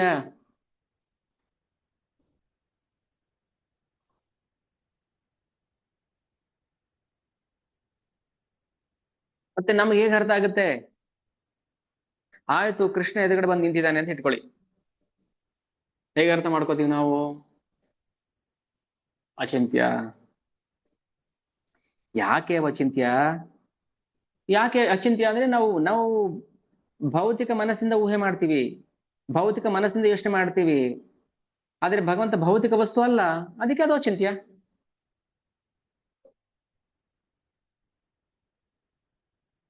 ನಾನು ನನ್ನ ಅಪ್ಪನ ಬಾಲ್ಯಗಳನ್ನ ಹೇಗೆ ಕಣ್ಣಾರೆ ನೋಡಕ್ ಸಾಧ್ಯ ಇಲ್ವೋ, ಯಾಕಂದ್ರೆ ನನ್ನಿಂತ ಮುಂಚೆ ಬಂದಿರೋರು, ನನ್ನಿಂತ ಪರ. ಸೊ ಅವರ ಬಾಲ್ಯಗಳನ್ನ ಹೇಗೆ ನೋಡಕ್ಕಾಗತ್ತೆ ಕಣ್ಣಾರೆ? ಹಾಗೆ ಎಲ್ಲಾ ಐಹಿಕ ಗುಣಗಳಿಗೂ ಅತೀತನಾದ ಭಗವಂತನ ಗುಣಗಳನ್ನ, ಲೀಲೆಗಳನ್ನ ಈ ಭೌತಿಕ ಇಂದ್ರಿಯಗಳು ಗ್ರಹಿಸಕ್ಕಾಗೋದಿಲ್ಲ. ಅತ ಶ್ರೀಕೃಷ್ಣ ನಾಮಾದಿ ಭವೇದ್ನ ಗ್ರಾಹ್ಯಮಿಂದ್ರಿಯೇ ಸೇವೋ ಮುಖೇ ಹಿ ಜಿಹಾದೌ ಸ್ವಯಮೇವ ಸ್ಫುರತ್ಯದ. ಇಷ್ಟು ಚೆನ್ನಾಗಿ ಹೇಳ್ತೀನಿ. ಅತ ಶ್ರೀಕೃಷ್ಣ ನಾಮಾದಿ, ಭಗವಂತ ನಾಮ ಗುಣ ರೂಪಗಳನ್ನ ನಾವು ಈ ಭೌತಿಕ ಇಂದ್ರಿಯಗಳಿಂದ ನೋಡಕ್ ಆಗೋದಿಲ್ಲ. ಎಲ್ಲರಿ ತೋರಿಸಿ ನೋಡೋಣ ಅಂತ ಅಲ್ಲ, ಅದು ಇಂದ್ರಿಯಗಳಿಗೆ ಸಿಕ್ಕದಂಥದ್ದು, ಅತೀತವಾದದ್ದು.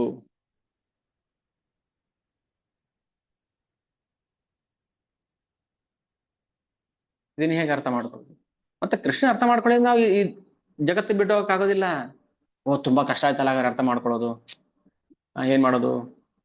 ಅರ್ಥ ಮಾಡ್ಕೊಳ್ಳಿ, ಇಲ್ಲಿಂದ ಹೋಗಕ್ಕಾಗೋದಿಲ್ಲ ಅಂತ ಬೇರೆ ಹೇಳ್ತೀರಾ? ಹೌದು, ಅರ್ಥ ಮಾಡ್ಕೊಳ್ಳೇಬೇಕು, ಇಲ್ಲಾಂದ್ರೆ ಇಲ್ಲಿಂದ ಬಿಡುಗಡೆ ಇಲ್ಲ. ಕಷ್ಟ ಆಗುತ್ತಲ್ಲ, ಕಷ್ಟ ಆದ್ರೂ ಪರವಾಗಿಲ್ಲ, ಮಾಡಬೇಕು ಅಷ್ಟೇ. ಏನ್ ಮಾಡ್ಬೇಕು ಇವಾಗ? ಅಯ್ಯೋ, ಯಾಕೆ ಇವೆಲ್ಲ ಕಷ್ಟಪಟ್ಟು ಒದ್ದಾಡ್ಕೊಂಡು ಸುಮ್ಮನೆ ನಾವು ಉಣ್ಕೊಂಡು ತಿನ್ಕೊಂಡು ಆರಾಮಾಗಿ ಓಡಾಡ್ಕೊಂಡು ಇರ್ಬೋದಲ್ಲ. ಆಯ್ತು, ಬನ್ನಿ ಹಾಗಾದ್ರೆ. ನಾಯಿಗಳು ಕತ್ತೆಗಳೆಲ್ಲ ಓಡಾಡ್ಕೊಂಡಿರ್ತಾವಲ್ಲ, ಹಂದಿಗಳು. ಹ್ಮ್ ಏನ್ ಮಾಡ್ಬೇಕು ಇವಾಗ?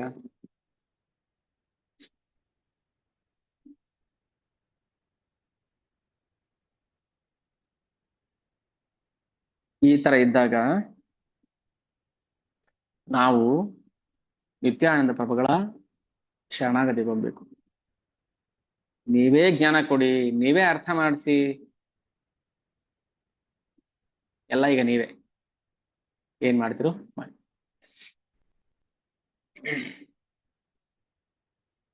ಶರಣಾಗತಿಗೆ ಬರ್ಬೇಕು. ನಾವು ನೇರವಾಗಿ, ನಮ್ಗೆ ಯಾವುದರ ಅರಿವೇ ಇಲ್ಲ. ಇವಾಗ ಗೊತ್ತಾಗ್ತಿದೆ ನಮಗೆ, ಇವಾಗ ಗೊತ್ತಾಗ್ತದೆ ನಮಗೆ ಏನು ಗೊತ್ತಿಲ್ಲ ಅನ್ನೋದು ಇವಾಗ ಗೊತ್ತಾಗ್ತಾ ಇದೆ. ಸುಮ್ಮನೆ ಜೀವನ ಮಾಡೋದಲ್ಲ, ಸುಮ್ಮನೆ ಜೀವನ ಮಾಡೋದಕ್ಕೇನು, ಪ್ರಾಣಿಗಳು ಬದುಕ್ತಿದ್ದಾವೆ. ಕಮ್ಮಾರನ ತಿದಿಗೆ ಉಸಿರಾಡ್ತಾ ಇಲ್ವಾ? ಬುಸ್ ಅಂತ ಗಾಳಿ ಬರ್ತಾ ಇಲ್ವಾ?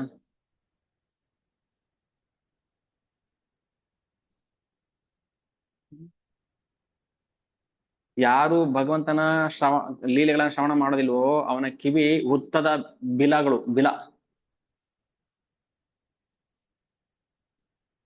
ಅಲ್ಲೂ ಹಾವು ಹೋಗ್ತಾ ಇರುತ್ತೆ ಬರ್ತಾ ಇರುತ್ತೆ, ಈ ತೂತಲ್ಲಿ ಹೋಗುತ್ತೆ ಆ ತೂತಲ್ಲಿ ಬರುತ್ತೆ. ಎಷ್ಟೊಂದು ತೂತುಗಳು ಇರುತ್ತಲ್ಲ ಹುತ್ತಕ್ಕೆ, ಏನ್ ಪ್ರಯೋಜನ ಆಯ್ತು? ಹಾವುಗಳು ಹೋಗುತ್ತೆ ಬರುತ್ತೆ ಅಷ್ಟೇ. ಯಾರು ಯಾರ ಪಾದಗಳು ಭಗವಂತನ ದರ್ಶನ ಮಾಡಕ್ ಹೋಗೋದಿಲ್ಲ, ಅದು ಮರದ ದಿಮ್ಮಿ. ನಮ್ಗಿಂತ ದಪ್ಪ ಇರುತ್ತೆ ಮರದ ದಿಮ್ಮಿ ಕಾಲು, ಏನ್ ಪ್ರಯೋಜನ ಆಯ್ತು? ಯಾಕೆ ಇವರೆಲ್ಲ ಮರಗಳಾಗಿ ಬಂದಿದ್ದಾರೆ ನೋಡಿ? ಅವರು ಜೀವರುಗಳೇನೆ, ಅವರಲ್ಲೂ ಅಲ್ಲೂ ಜೀವ ಇದೆ ನೋಡಿ. ಮರಗಳಾಗಿ ನಮ್ಮ ಮುಂದೆ ಇಲ್ಲಿ ನಿಂತಿದ್ದಾರೆ ಈಗ. ಏನೋ ಅವ್ರ ಭಾಗ್ಯ ಅನ್ಸತ್ತೆ, ಇಲ್ಲಿಂದ ಹೇಳ್ತಾರಂತ ಶಬ್ದಗಳು, ದಿವ್ಯ ಶಬ್ದಗಳು ಅವ್ರನ್ನ ಮುಟ್ತಾ ಇದೆ, ತಟ್ತಾ ಇದೆ. ಅವರ ಜನ್ಮ ಪಾವನ ಆಗ್ತಾ ಇದೆ, ಮರದ ಜನ್ಮ. ಮರ ಆಗಿ ಯಾಕೆ ಬಂದ್ರು? ಭಗವಂತನ ಸೇವೆ ಮಾಡಿಲ್ಲ, ಕಾಲಿಂದ ಪಾದಯಾತ್ರೆ ಮಾಡಲಿಲ್ಲ. ಮನೆ ಪಕ್ಕದಲ್ಲಿರುವಂತಹ ದೇವಸ್ಥಾನಕ್ಕೆ ಬರೋದಿಲ್ಲ ಜನ. ಇಸ್ಕಾನ್ ಟೆಂಪಲ್ ಪಕ್ಕದ ಎಷ್ಟು ಮನೆಗಳಿದೆ, ಆದ್ರೆ ದೇವಸ್ಥಾನಕ್ಕೆ ಬರೋದಿಲ್ಲ ಅವರು. ಅದೇ ಬಾರ್ಗಳಿಗಾದ್ರೆ ಪಾರ್ಟಿಗಳಿಗಾದ್ರೆ 100 ಮೈಲಿ ಹೋಗ್ಬಿಡ್ತಾರೆ. ಇಂಥವ್ರನ್ನ ಏನ್ ಮಾಡ್ತಾರೆ, 100 ಮೈಲಿ ದೂರ ಯಾವ್ದೋ ಕಾಡಲ್ಲಿ ಮರ ಹುಟ್ಟಿಸ್ಬಿಡ್ತಾನೆ ಭಗವಂತ. ಯಾರು ನೋಡಕ್ ಬರಬಾರ್ದು ಅಮೆಜಾನ್ ಕಾಡಲ್ಲಿ. ಯಾರು ಭಗವಂತ ಲೀಲೆಗಳು ಶ್ರವಣ ಮಾಡಿಲ್ಲ ಅವರು ಆಹಾ ಉತ್ತ ಬಿಲ, ಇಲ್ಲಾಂದ್ರೆ ಕಮ್ಮಾರನ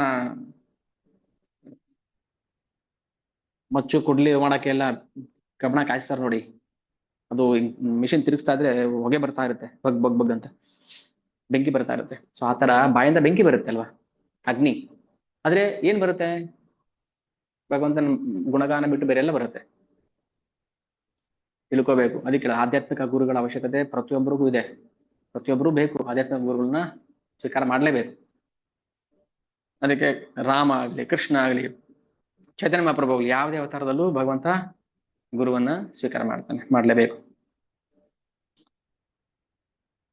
ನಮ್ನೇನು ಭಗವಂತ ಎಲ್ಲೋ ಕೆಟ್ಟ ಯೋನಿಯಲ್ಲಿ ಹುಟ್ಟಿಸ್ಬೇಕು ಅಂತ ಅವನಿಗೇನು ನಮ್ಮ ಮೇಲೆ ಶತ್ರುತ್ವ ಇಲ್ಲ. ಸಮೋಹಂ ಸರ್ವಭೂತೇಶು ನಮೇ ದ್ವೇಷೋಸ್ತಿ ನ ಪ್ರಿಯ ಏ ಭಜಂತಿ ಮಾಂ ಭಕ್ತಿಯ ಮೈತೆ ತೇಷು ಚಾಪ್ಯಹಂ. ಭಗವಂತನ ಆರಾಧನೆ ಮಾಡಿ, ಸೇವೆ ಮಾಡಿ, ಎಷ್ಟಾಗುತ್ತೆ ಅಷ್ಟು ಮಾಡಿ. ಭಗವಂತನ ಸೇವೆ ಮಾಡಿ, ಗುಣಗಾನ ಮಾಡಿ, ಕೀರ್ತನೆ ಮಾಡಿ, ಜನಗಳಿಗೆ ಕೃಷ್ಣ ಪ್ರಜ್ಞೆಯನ್ನ ಕೊಡಿ. ಊರು ಹೋಗಿ ಅಥವಾ ಎಲ್ಲಿ ಹೋಗ್ತಿರೋ ಅಲ್ಲಿ ಪ್ರಚಾರ ಮಾಡಿ, ಯಾರು ಸಿಗ್ತಾರೋ ಪ್ರಚಾರ ಮಾಡಿ ಅಷ್ಟೇ. ಯಾಕೆ ಬರ್ತಾನೆ ಕೃಷ್ಣ, ಯಾಕೆ ಅವತಾರ ಮಾಡ್ತಾನೆ? ಅವನಿಗೇನು ಇಲ್ಲಿ ಬಂದು ಮಾಡುವಂತ ಕೆಲಸಗಳೇನು ಇಲ್ಲ. ಅವನಿಗೆ ಹುಟ್ಟು ಸಾವುಗಳು ಇಲ್ಲ. ಅವನಿಗೆ ಅಭವಸ್ಯತೆ, ಭವ ಅಂದ್ರೆ ಹುಟ್ಟೋದು, ಸೃಷ್ಟಿಯಾಗೋದು. ಭವೋ ಅಭವಸ್ತೆ ಕರ್ಮಾಣಿ ಅನಿಹಸ್ಯ. ನೀವು ಯಾವ ಕರ್ಮಗಳನ್ನು ಮಾಡೋ ಅವಶ್ಯಕತೆ ಇಲ್ಲ, ಆದ್ರೂ ಬರ್ತೀರಾ ನೀವು.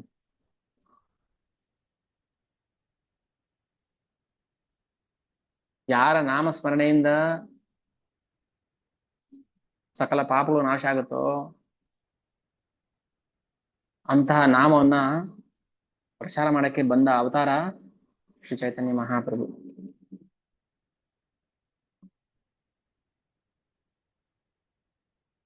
ಇದು ಅವನ ಯೋಗಮಾಯ ಪ್ರಭಾವ, ಯೋಗಮಾಯ ಲೀಲೆ. ಯೋಗಮಾಯ ಸೇವೆ ಮಾಡ್ತಿಲ್ಲ ಭಗವಂತನಿಗೆ.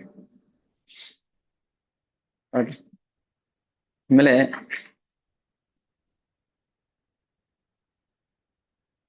ಈ ಸಂಕರ್ಷಣ ಅಂತ ಹೇಳಿದಲ್ಲ, ಸಂಕರ್ಷಣ ಯಾರು? ಬಲರಾಮನ ಆಂಶಿಕ ವಿಸ್ತರಣೆ. ಬಲರಾಮನೇ 4 ರೂಪದಲ್ಲಿ ವಿಸ್ತರಣೆ ಆಗ್ತಾನೆ. ವಾಸುದೇವ, ಅನಿರುದ್ಧ, ಸಂಕರ್ಷಣ, ಪ್ರದ್ಯುಮ್ನ. ಈ ಸಂಕರ್ಷಣ ಬಲರಾಮನ ಆಂಶಿಕ ವಿಸ್ತರಣೆ. ಆ ಆಂಶಿಕ ವಿಸ್ತರಣೆ ಅಂದ್ರೆ ಸಂಕರ್ಷಣೆಯಿಂದ ಮತ್ತೆ ವಿಸ್ತರಣೆ ಆಗ್ತಾ ಆಗ್ತಾ ಕಾರಣೋದಕಶಾಯ ವಿಷ್ಣು ಕಾರಣ ಸಮುದ್ರದಲ್ಲಿ ಮಲಗಿರ್ತಾನೆ. ಈ ಕಾರಣೋದಕಶಾಯ ವಿಷ್ಣು ನಿತ್ಯಾನಂದ ಬಲರಾಮರ ವಿಸ್ತರಣೆ. ಅವನು ಇಡೀ ಮಾಯಾಶಕ್ತಿಯ ಯಜಮಾನ. ಯಾರು? ವಿಷ್ಣು. ಕಾರಣೋದಕಶಾಯ ವಿಷ್ಣು ಅವನ ದೇಹದಿಂದ ಅಸಂಖ್ಯಾತ ಬ್ರಹ್ಮಾಂಡಗಳು ಸೃಷ್ಟಿ ಆಗ್ಬಿಡುತ್ತೆ. ಅಸಂಖ್ಯಾತ ತನ್ನ ದೇಹದಲ್ಲಿ ಸಮಸ್ತ ಭೌತಿಕ ಬ್ರಹ್ಮಾಂಡಗಳನ್ನೇ ಇಟ್ಕೊಂಡಿರ್ತಾನೆ ಮಹಾವಿಷ್ಣು. ಆ ಮಹಾವಿಷ್ಣು ಕೂಡ ಬಲರಾಮನ ಆಂಶಿಕ ವಿಸ್ತರಣೆಯ ಭಾಗ. ಕಾರಣ ಸಮುದ್ರ ಎಲ್ಲಿದೆ ಗೊತ್ತಾ? ಕಾರಣೋದಕ ಶಾಯಿ.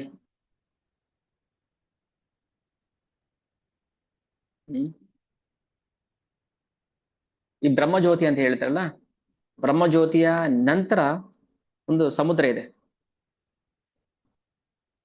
ಕಾರಣೋದಕ ಶಾಯಿ ಸಮುದ್ರ. ಅದು ಆ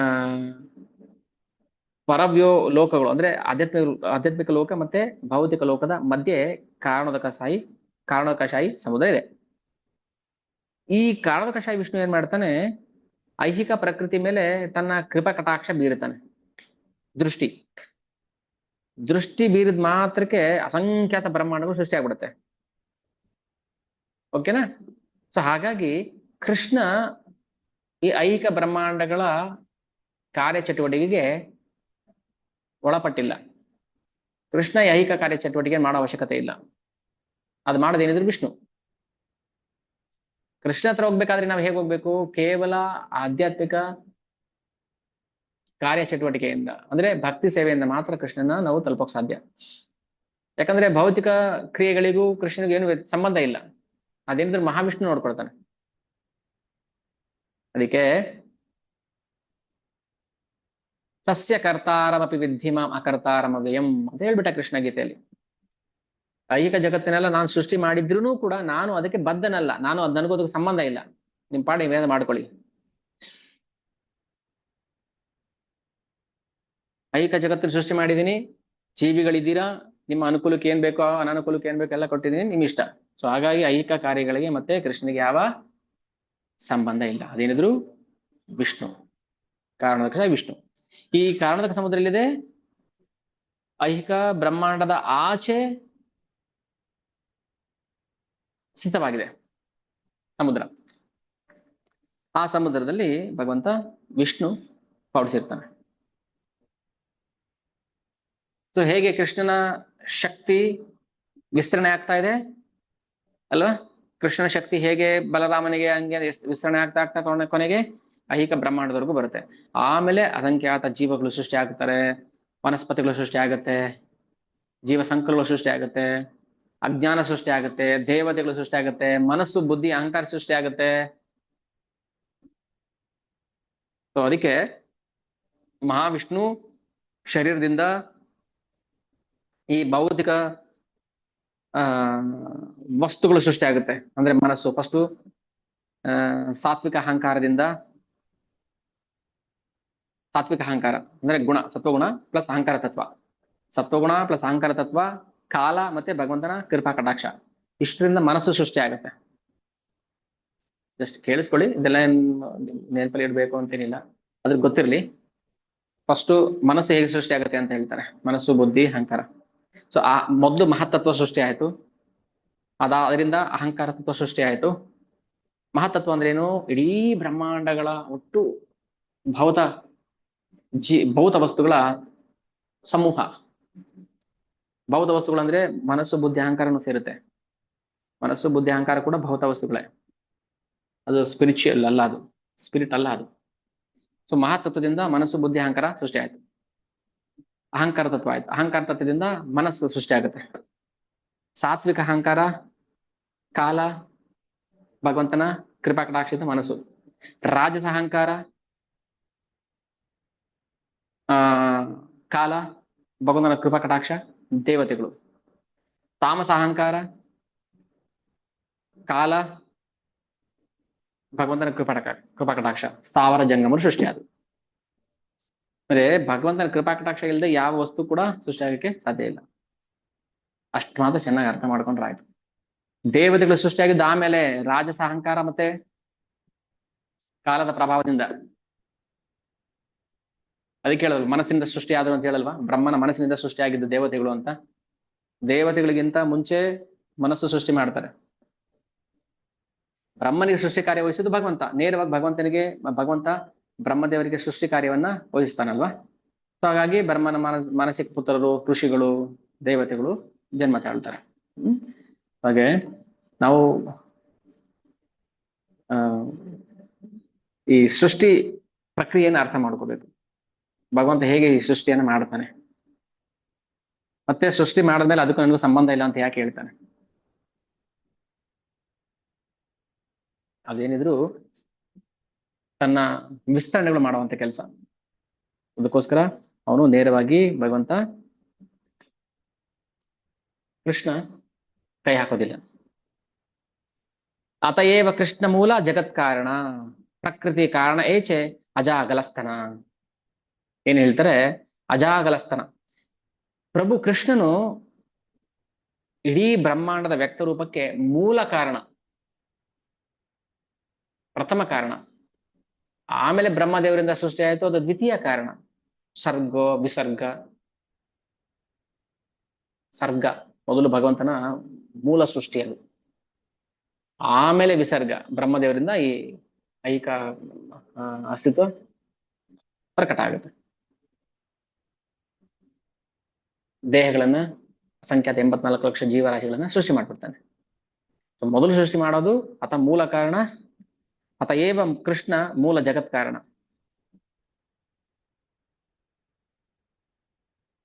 ಸೊ ಪ್ರಕೃತಿ ಕೃಷ್ಣನ ಕೃಪಾ ಕಟಾಕ್ಷದಿಂದ ಕಾರ್ಯನಿರ್ವಹಿಸಳೆ, ಇಲ್ಲಾಂದ್ರೆ ಅವಳಿಗೆ ಸ್ವಂತ ಶಕ್ತಿ ಇಲ್ಲ. ಕೃಷ್ಣನ ಶಕ್ತಿ ಪ್ರಕೃತಿ, ಆ ಪ್ರಕೃತಿಯ ಒಂದು ಸಣ್ಣ ಭಾಗ ನಾವು. ಸೊ ಹಾಗಾಗಿ ನಾವು ಕೂಡ ಕೃಷ್ಣನ ತಟಸ್ಥ ಶಕ್ತಿ.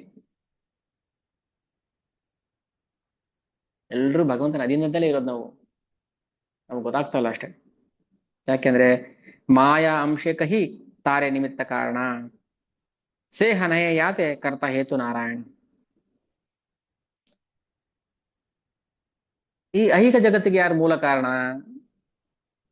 ವಿಷ್ಣು, ಕಾರಣದಕ್ಷ ವಿಷ್ಣು. ಐಹಿಕ ಜಗತ್ತಿಗೆ ಮೂಲ ಕಾರಣ ಕಾರಣದಕ್ಷ ವಿಷ್ಣು. ಆ ಕಾರಣದಕ್ಷ ವಿಷ್ಣುಗೆ ಕಾರಣ, ಅದಕ್ಕೆ ಸರ್ವ ಕಾರಣ ಕಾರಣಂ ಈಶ್ವರ ಪರಮ ಕೃಷ್ಣ ಸಚ್ಚಿದಾನಂದ ವಿಗ್ರಹ ಅನಾದಿರಾದಿರ್ ಗೋವಿಂದ ಸರ್ವ ಕಾರಣ ಕಾರಣಂ. ಅದಕ್ಕೆ ಕೃಷ್ಣ ದೇವತಮ ಪರಮ ಪುರುಷ. ಕೃಷ್ಣನ್ ಯಾಕೆ ದೇವರಂತ ನಾವು ಒಪ್ಕೋಬೇಕು, ದೇವತಮ ಪರಮ ಪುರುಷ ಅಂತ ಯಾಕೆ ಒಪ್ಕೋಬೇಕು? ಅದಕ್ಕೆ ಇಷ್ಟೆಲ್ಲ ಕಾರಣಗಳು. ಇಲ್ಲ ನಾವು ಕಾರಣ ಕೊಟ್ರೆ ಮಾತ್ರ ಒಪ್ಕೊಳ್ತೀವಿ, ಕೊಡ್ತೀವಿ ತಗೊಳ್ಳಿ.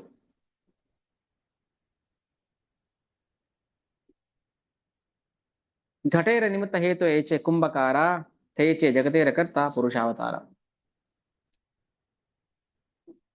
ಹೇಗೆ ಮಣ್ಣಿನ ಮಡಕೆಗೆ ಕಾರಣ ಕುಂಬಾರನೋ, ಹೌದಾ? ಕುಂಬಾರನ ಮಡಕೆ ಮಾಡಿದ್ದು? ಇದು ಪ್ರಶ್ನೆ, ನಿಮ್ಗೆ ಅನ್ಮ್ಯೂಟ್ ಮಾಡ್ಕೊಂಡು ಹೇಳ್ಬೋದು. ಸೊ ಕುಂಬಾರ ಮಡಕೆಯನ್ನು ಮಾಡಿದ, ಸರಿನಾ ತಪ್ಪ? ಎಷ್ಟು ಸರಿ ಅಂತ ಹೇಳ್ತೀರಾ, ಎಷ್ಟು ತಪ್ಪು ಅಂತ ಹೇಳ್ತೀರಿ? ಕುಂಬಾರ ಮಡಕೆಯ ಮೂಲ ಕಾರಣ.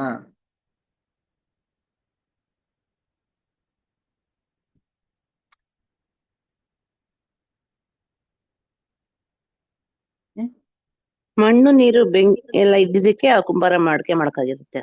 ಹರೇ Krishna. Okay okay right. So ಕುಂಬಾರ ಮೂಲ ಕಾರಣ, ಹೌದಾ ಅಲ್ವಾ?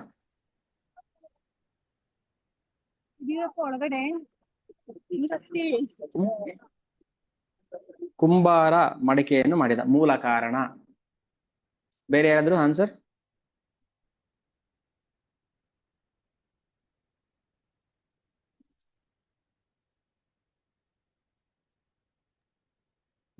ಹರೇ ಕೃಷ್ಣ ಪ್ರಭು. ಹರೇ ಕೃಷ್ಣ. ಭಗವಂತ ಶಕ್ತಿ ಕೊಟ್ಟಿದ್ಕೆ ಕುಂಬಾರ ಮಡ್ಕೆ ಮಾಡಿದ್ದು ಪ್ರಭು.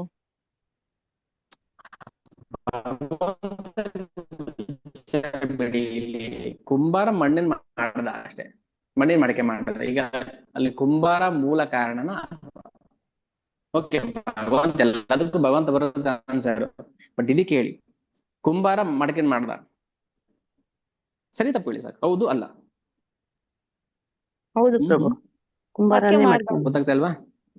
ಓಕೆ, ಹೌದು ಕುಂಬಾರ ಮಾಡಿದ, ಒಪ್ಕೋಬೇಕು. ಕುಂಬಾರ ಇಲ್ಲಂದ್ರೆ ಮಡಕೆ ಹೆಂಗ್ ಮಾಡಕ್ಕಾಗ್ತಾ ಇತ್ತು? ಅದು ತಾನಾಗಿ ಉದ್ಭವ ಆಗ್ತಾ ಇತ್ತಾ?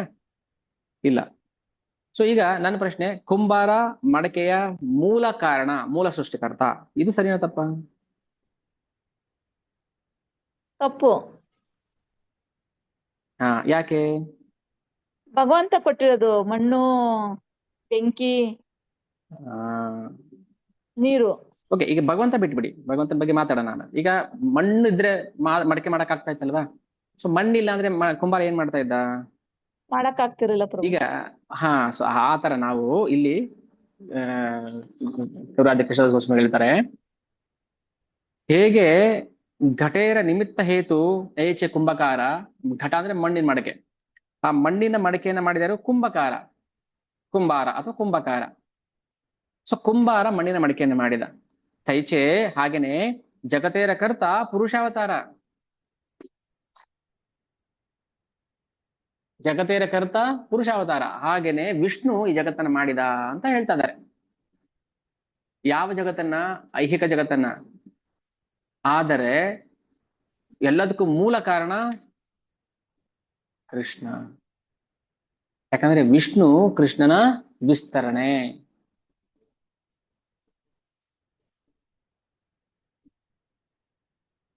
ಓಕೆ, ವಿಸ್ತರಣೆ. ಕೃಷ್ಣ ಕರ್ತ ಮಾಯಾ ತಾಂಡ್ರ ಕರೇನ ಸಹಾಯ, ಘಟೇರ ಕಾರಣ ಚಕ್ರ ದಂಡಾದಿ ಉಪಾಯ. ಈಗ ನೆಕ್ಸ್ಟ್ ಅದನ್ನು ವಿಸ್ತರಣೆ ಮಾಡಿ ಹೇಳ್ತಾರೆ. ಕುಂಬಾರ ಕಾರಣ, ಹೌದು ಕರೆಕ್ಟ್, ಕುಂಬಾರ ಇಲ್ಲ ಅಂದ್ರೆ ಮಡಿಕೆ ಮಾಡಕ್ ಆಗ್ತಿಲ್ಲ. ಕೃಷ್ಣ ಕರ್ತ ಮಾಯಾ ತಾಂಡ್ರ ಕರೇನ ಸಹಾಯ. ಹಾಗಾದ್ರೆ ಕುಂಬಾರನ ಕೈಲಿ ಶಕ್ತಿ ಇದ್ದಿದ್ದಕ್ಕೆ ತಾನೇ ಮಾಡಿದ್ದು. ಚಕ್ರ, ಕುಲಾಲ್ ಚಕ್ರ ತಿರುಗಿದ್ದಕ್ಕೆ ತಾನೇ ಮಡಕೆ ಆಗಿದ್ದು. ಮಣ್ಣು ನೀರು ಬೆಂಕಿಯನ್ನು ಮಿಕ್ಸ್ ಮಾಡಿದಕ್ಕೆ ತಾನೇ ಮಡಕೆ ಆಗಿದ್ದು. ಹಾಗಾದ್ರೆ ಇದಕ್ಕೆ ಮೂಲ ಕಾರಣ ಯಾರು? ಕುಂಬಾರ ಇಲ್ಲಿಂದ ತಂದ್ರು ಬೆಂಕಿಯನ್ನ, ಮಣ್ಣನ್ನ, ನೀರನ್ನ. ಘಟೇರ ಕಾರಣ ಚಕ್ರ ದಂಡಾದಿ ಉಪಾಯ.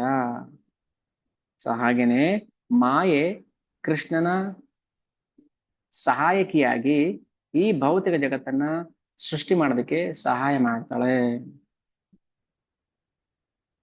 ಆಗ ಕೃಷ್ಣನ ಪುರುಷಾವತಾರವಾದ ಕಾರಣೋದಕಶಾಯ ವಿಷ್ಣು ಆ ಪ್ರಕೃತಿ ಮೇಲೆ ಕೃಪಾ ಕಟಾಕ್ಷ ಬೀರಿ ಅದನ್ನ ಗರ್ಭೀಕರಿಸ್ತಾನೆ. ತಾಸಾ ಬ್ರಹ್ಮ ಮಹದ್ಯೋನಿರ್ ಅಹಂ ಬೀಜ ಪ್ರದಾಪಿತಾ, ಭಗವದ್ಗೀತಾ. ತಾಸಾ ಬ್ರಹ್ಮ ಮಹದ್ಯೋನಿರ್ ಅಹಂ ಬೀಜ ಪ್ರದಾಪಿತ, ನಾನು ಎಲ್ಲರಿಗೂ ಬೀಜ ಪ್ರದಾನ ಮಾಡುವ ತಂದೆ ಆಗಿದ್ದೇನೆ, ಪ್ರಕೃತಿಯನ್ನ ಗರ್ಭೀಕರಿಸ್ತೇನೆ ನಾನು.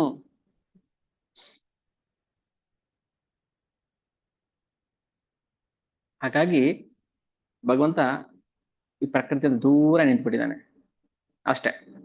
ತಂದೆಯಾಗಿ ಏನ್ ಮಾಡ್ಬೇಕು? ಗರ್ಭಧಾರಣೆ ಮಾಡ್ಬೇಕು ಪ್ರಕೃತಿಗೆ. ಪ್ರಕೃತಿ ಗರ್ಭಧಾರಣೆ ಮಾಡುದು, ಪ್ರಕೃತಿಂ ಸ್ವಾಮಧಿಷ್ಠಾಯ ಸಂಭವಾಮಿ ಆತ್ಮಮಾಯ. ಮತ್ತೆ ಪ್ರಕೃತಿಯನ್ನ ತಾನು ಧರಿಸಿದವನಂತೆ ಈ ಜಗತ್ತಲ್ಲಿ ಅವತಾರ ಮಾಡ್ತಾನೆ. ಭಗವಂತ ಜಗತ್ತಲ್ಲಿ ಅವತಾರ ಮಾಡಕ್ಕೆ ಮೂಲ ಕಾರಣ ಏನು? ನಾವು ಚರ್ಚೆ ಮಾಡಿದ್ವಿ. ಅಸಂಖ್ಯಾತ ಕಾರಣಗಳಿದೆ ಭಗವಂತ ಅವತಾರ ಮಾಡೋದಕ್ಕೆ, ಒಂದೇ ಕಾರಣ ಅಲ್ಲ. ಅದರಲ್ಲಿ ಇದು ಒಂದು ಕಾರಣ. ಹಾಗೆ ಐಹಿಕ ಪ್ರಕೃತಿ ಏನ್ ಮಾಡ್ತಾಳೆ? ಅಸಂಖ್ಯಾತ ಬ್ರಹ್ಮಾಂಡಗಳಿಗೆ ಜನ್ಮ ಕೊಡ್ತಾಳೆ.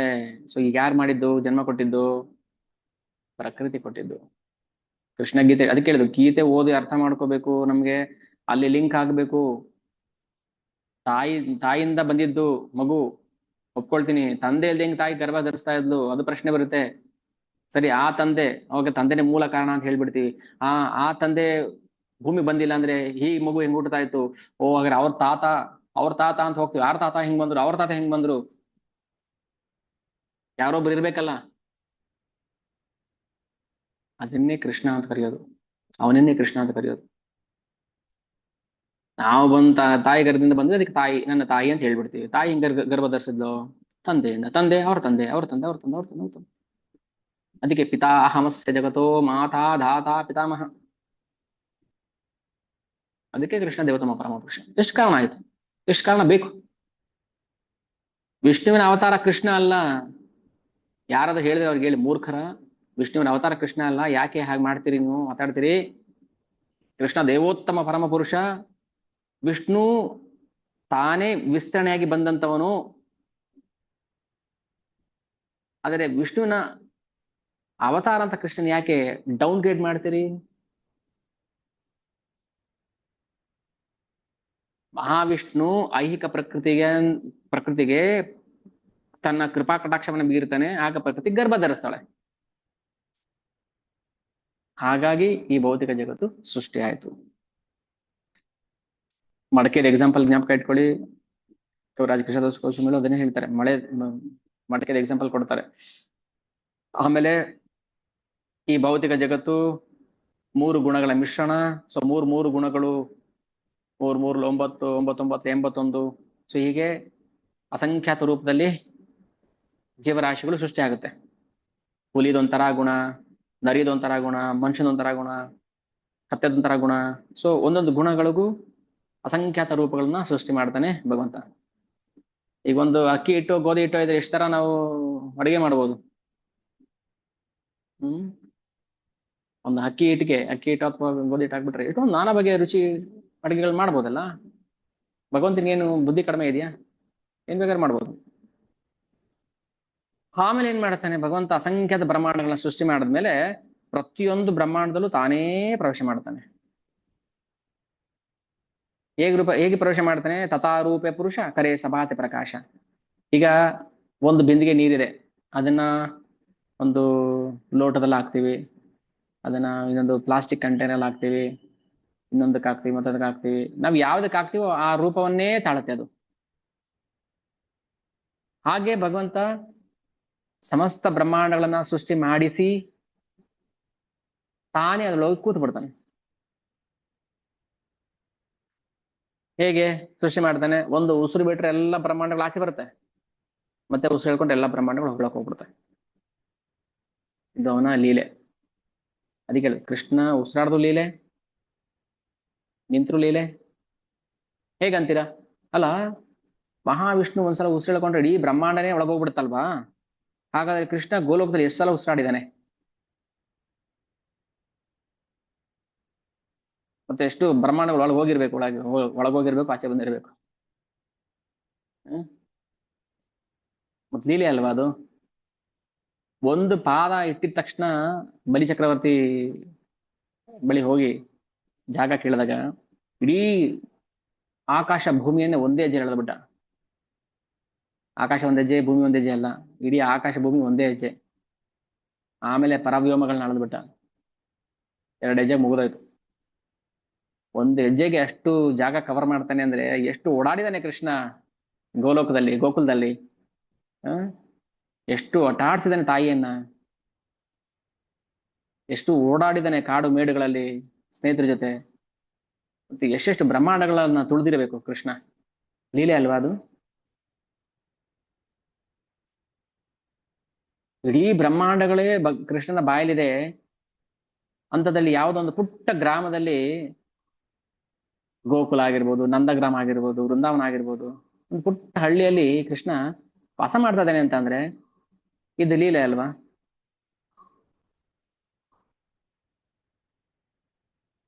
ಇಡೀ ಬ್ರಹ್ಮಾಂಡಗಳನ್ನೇ ಬಾಯಲ್ಲಿ ತುಂಬಿಕೊಂಡು ಹೊಟ್ಟೆಲಿ ಅಮ್ಮ ಹಸಿವಾಗ್ತದೆ ಬೆಣ್ಣೆ ಕೊಡು ಅಂತ ಕೇಳ್ತಾನಲ್ವಾ? ಇದು ಲೀಲೆ ಅಲ್ವಾ? ನಾವು ಏನು ಅರ್ಥ ಮಾಡ್ಕೊಳ್ಳೋದು ಬೇಡ. ಕೃಷ್ಣನ ಜನ್ಮ ಮತ್ತೆ ಕರ್ಮದ ರಹಸ್ಯ ಅರ್ಥ ಮಾಡ್ಕೊಂಡ್ಬಿಟ್ರೆ ನಮಗೆ ಪುನರ್ಜನ್ಮ ಇಲ್ಲ ಅಂತ ಹೇಳ್ತೇನೆ ಭಗವಂತ. ತ್ಯಕ್ವಾ ದೇಹಂ ಪುನರ್ಜನ್ಮನ ಇತಿ ಮಾಮೇತಿ ಸೋರ್ಜುನ. ಒಂದು ಕಿಟಕಿ ತೂತಲ್ಲಿ ಗವಾಕ್ಷಿಲಿ ಧೂಳಿನ ಕಣಗಳು ಬರೋ ತರ ಕಾಣ್ತದೆ. ಹಾಗೆ ಈ ಮಹಾಪುರುಷನ, ಮಹಾವಿಷ್ಣುವಿನ ಚರ್ಮದಲ್ಲಿ ರಂಧ್ರಗಳಿರ್ತಲ್ಲ, ಹೋಲ್ಸ್, ಪೋರ್ಸ್, ಅದರಿಂದ ಆಚೆ ಬರ್ತಿರುತ್ತೆ ಬ್ರಹ್ಮಾಂಡಗಳು. ಯಸ್ಯೇ ಕನಿಶ್ವಸಿತ ಕಾಲ ಮಥಾವಲಂಬ್ಯ ಜೀವಂತಿ ಲೋಮ ವಿಲಜಾ ಜಗದಂಡನಾಥ ವಿಷ್ಣುರ್ ಮಹಾಸಾಹಿ ಯಸ್ಯ ಕಲಾ ವಿಶೇಷೋ ಗೋವಿಂದಮಾದಿ ಪುರುಷಂ ತಮಹಂ ಭಜಾಮಿ. ಬ್ರಹ್ಮದೇವರು ಪ್ರಾರ್ಥನೆ ಮಾಡ್ತಾರೆ ಗೋಕುಲಕ್ಕೆ ಬಂದಾಗ, ಏನಪ್ಪಾ ನಾನೇನೋ ಸಣ್ಣ ಹುಡುಗ, ಬ್ಲಾಕ್ ಮ್ಯಾಜಿಕ್, ಆ ಮ್ಯಾಜಿಕ್, ಈ ಮ್ಯಾಜಿಕ್ ಮಾಡ್ತಾನೆ ಅಂತ ನೋಡೋಣ ಅಂತ ಬಂದ್ರೆ ನನ್ನ ಬುದ್ಧಿ ಏನಾಗಿತ್ತು? ಬ್ರಹ್ಮದೇವರು ಪ್ರಾರ್ಥನೆ ಮಾಡಿದ್ದು 10:14 ಸ್ಕಂದ 14 ಚಾಪ್ಟರ್ಲಿ, ಸ್ಕಂದ 10 14 ಚಾಪ್ಟರ್. ಬ್ರಹ್ಮದೇವರು ಹೇಳ್ತಾರೆ, ಅಲ್ಲ ನಾನ್ ಎಲ್ಲಿ, ಕ್ವಾಹಂ ತಮೋ ಮಹದ್, ನಾನ್ ಎಲ್ಲಿ ನೀನೆಲ್ಲಿ? ನಾನು ಗವಾಕ್ಷಿಲಿ ಬರೋ ಧೂಳು, ನೀನು ಸೂರ್ಯ. ನಾನು ಹೋಗಿ ಹೋಗಿ ನಿನ್ನ ಪರೀಕ್ಷೆ ಮಾಡಕ್ ಬಂದ್ಬಿಟ್ನಲ್ಲ. ಎಂತ ಮೂರ್ಖತನ. ಸಂಕಟ ಪಡ್ತಾರೆ, ನಾಚಿಕೆ ಆಗುತ್ತೆ ಬ್ರಹ್ಮದೇವರಿಗೆ, ಸಂಕೋಚ ಆಗುತ್ತೆ. ಎಂತ ತಪ್ಪು ಕೆಲಸ ಮಾಡ್ಕೊಂಡೆ ನಾನು.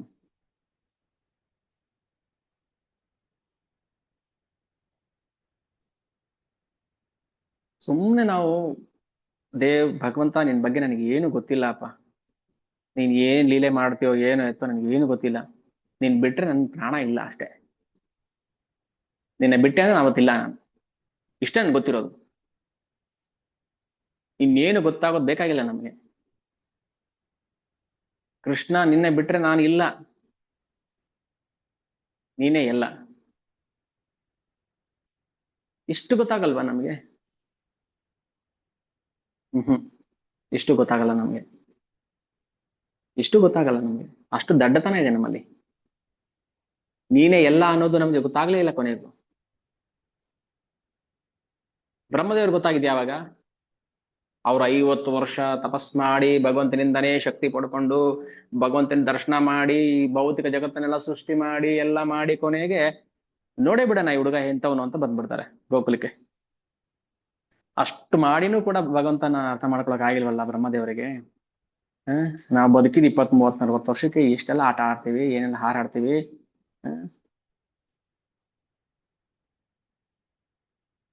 ಎಲ್ಲಿದ್ದೀವಿ ನಾವು? ಫಸ್ಟ್ ನಾವು ನಮ್ಮನ್ನ ಅರ್ಥ ಮಾಡ್ಕೋಬೇಕು. ನಾವಿರೋ ಜಾಗ ಎಂತದನ್ನು ಅರ್ಥ ಮಾಡ್ಕೋಬೇಕು. ಎಲ್ಲಿದ್ದೀವಿ ನಾವೀಗ? ಬ್ರಹ್ಮದೇವರು 2 ಪರಾರ್ಧ ಆಯುಷ್ಯ ಬದುಕಿರ್ತಾರೆ. 31, 104 ಪಕ್ಕಕ್ಕೆ 10. ಎಷ್ಟಾಯ್ತು? ಅದಕ್ಕೂ ಹೇಳಕ್ ಬರಲ್ಲ ನಮ್ಗೆ, ಅದಕ್ಕೆ ಅಷ್ಟು ಹೇಳಿ. ಅಷ್ಟು ಕೋಟಿ ಕೋಟಿ ಸಹಸ್ರ ಕೋಟಿ ವರ್ಷ ಬದುಕಿದ್ರೂ ಕೂಡ ಅವ್ರು ಭಗವಂತನ ಕೃಷ್ಣ ಅರ್ಥ ಮಾಡ್ಕೊಳಕ್ ಆಗ್ಲಿಲ್ಲ. ಅದು ಅಷ್ಟು ಶಕ್ತಿ ಇದ್ರು 4 ವೇದಗಳನ್ನ ಓದಿರುವಂತವ್ರು, ವೇದ ಬ್ರಹ್ಮ, ದೀರ್ಘಾಯುಷ್ಯವನ್ನು ಬದುಕಿದವರು, ಸಕಲ ಜಗತ್ತನ್ನ ಸೃಷ್ಟಿ ಮಾಡಿದವರು, ಜೀವರಾಶಿಗಳನ್ನ ಪ್ರಾಣಿ ಪಕ್ಷಿಗಳನ್ನ ಸೃಷ್ಟಿ ಮಾಡಿದವರು, ಎಷ್ಟೆಲ್ಲಾ ಶಕ್ತಿ ಇದ್ರು ಭಗವಂತನ ಅರ್ಥ ಮಾಡ್ಕೊಳಕ್ ಆಗದಿದ್ಮೇಲೆ ನಾವು ಏನು ಆ ಕಿಟಕಿಯಲ್ಲಿ ಬರೋ ಧೂಳು ಅಲ್ಲ ನಾವು. ಎಷ್ಟು ಹಾರಾಡ್ತೀವಿ ನಾವು. ಮೊದಲು ನಾವು ಇದನ್ನ ಅರ್ಥ ಮಾಡ್ಕೊಂಡ್ರೇನೆ ಕೃಷ್ಣ ನಮಗೆ ಕೃಪೆ ಕೊಡೋದು. ನಾನು ಏನು ಅಲ್ಲ, ಏನು ಅಲ್ಲ ಅಂತ ಹೇಳೋಕ್ಕೂ ಅಲ್ಲ ನಾನು. ಯಾವ್ದು ಕಂಪೇರ್ ಮಾಡ್ತೀರಿ? ಯಾವ್ದಕ್ಕೂ ಕಂಪೇರ್ ಮಾಡಕ್ಕಾಗಲ್ಲ ನಮ್ಮನ್ನ. ಏನು ಅಲ್ಲ ನಾವು.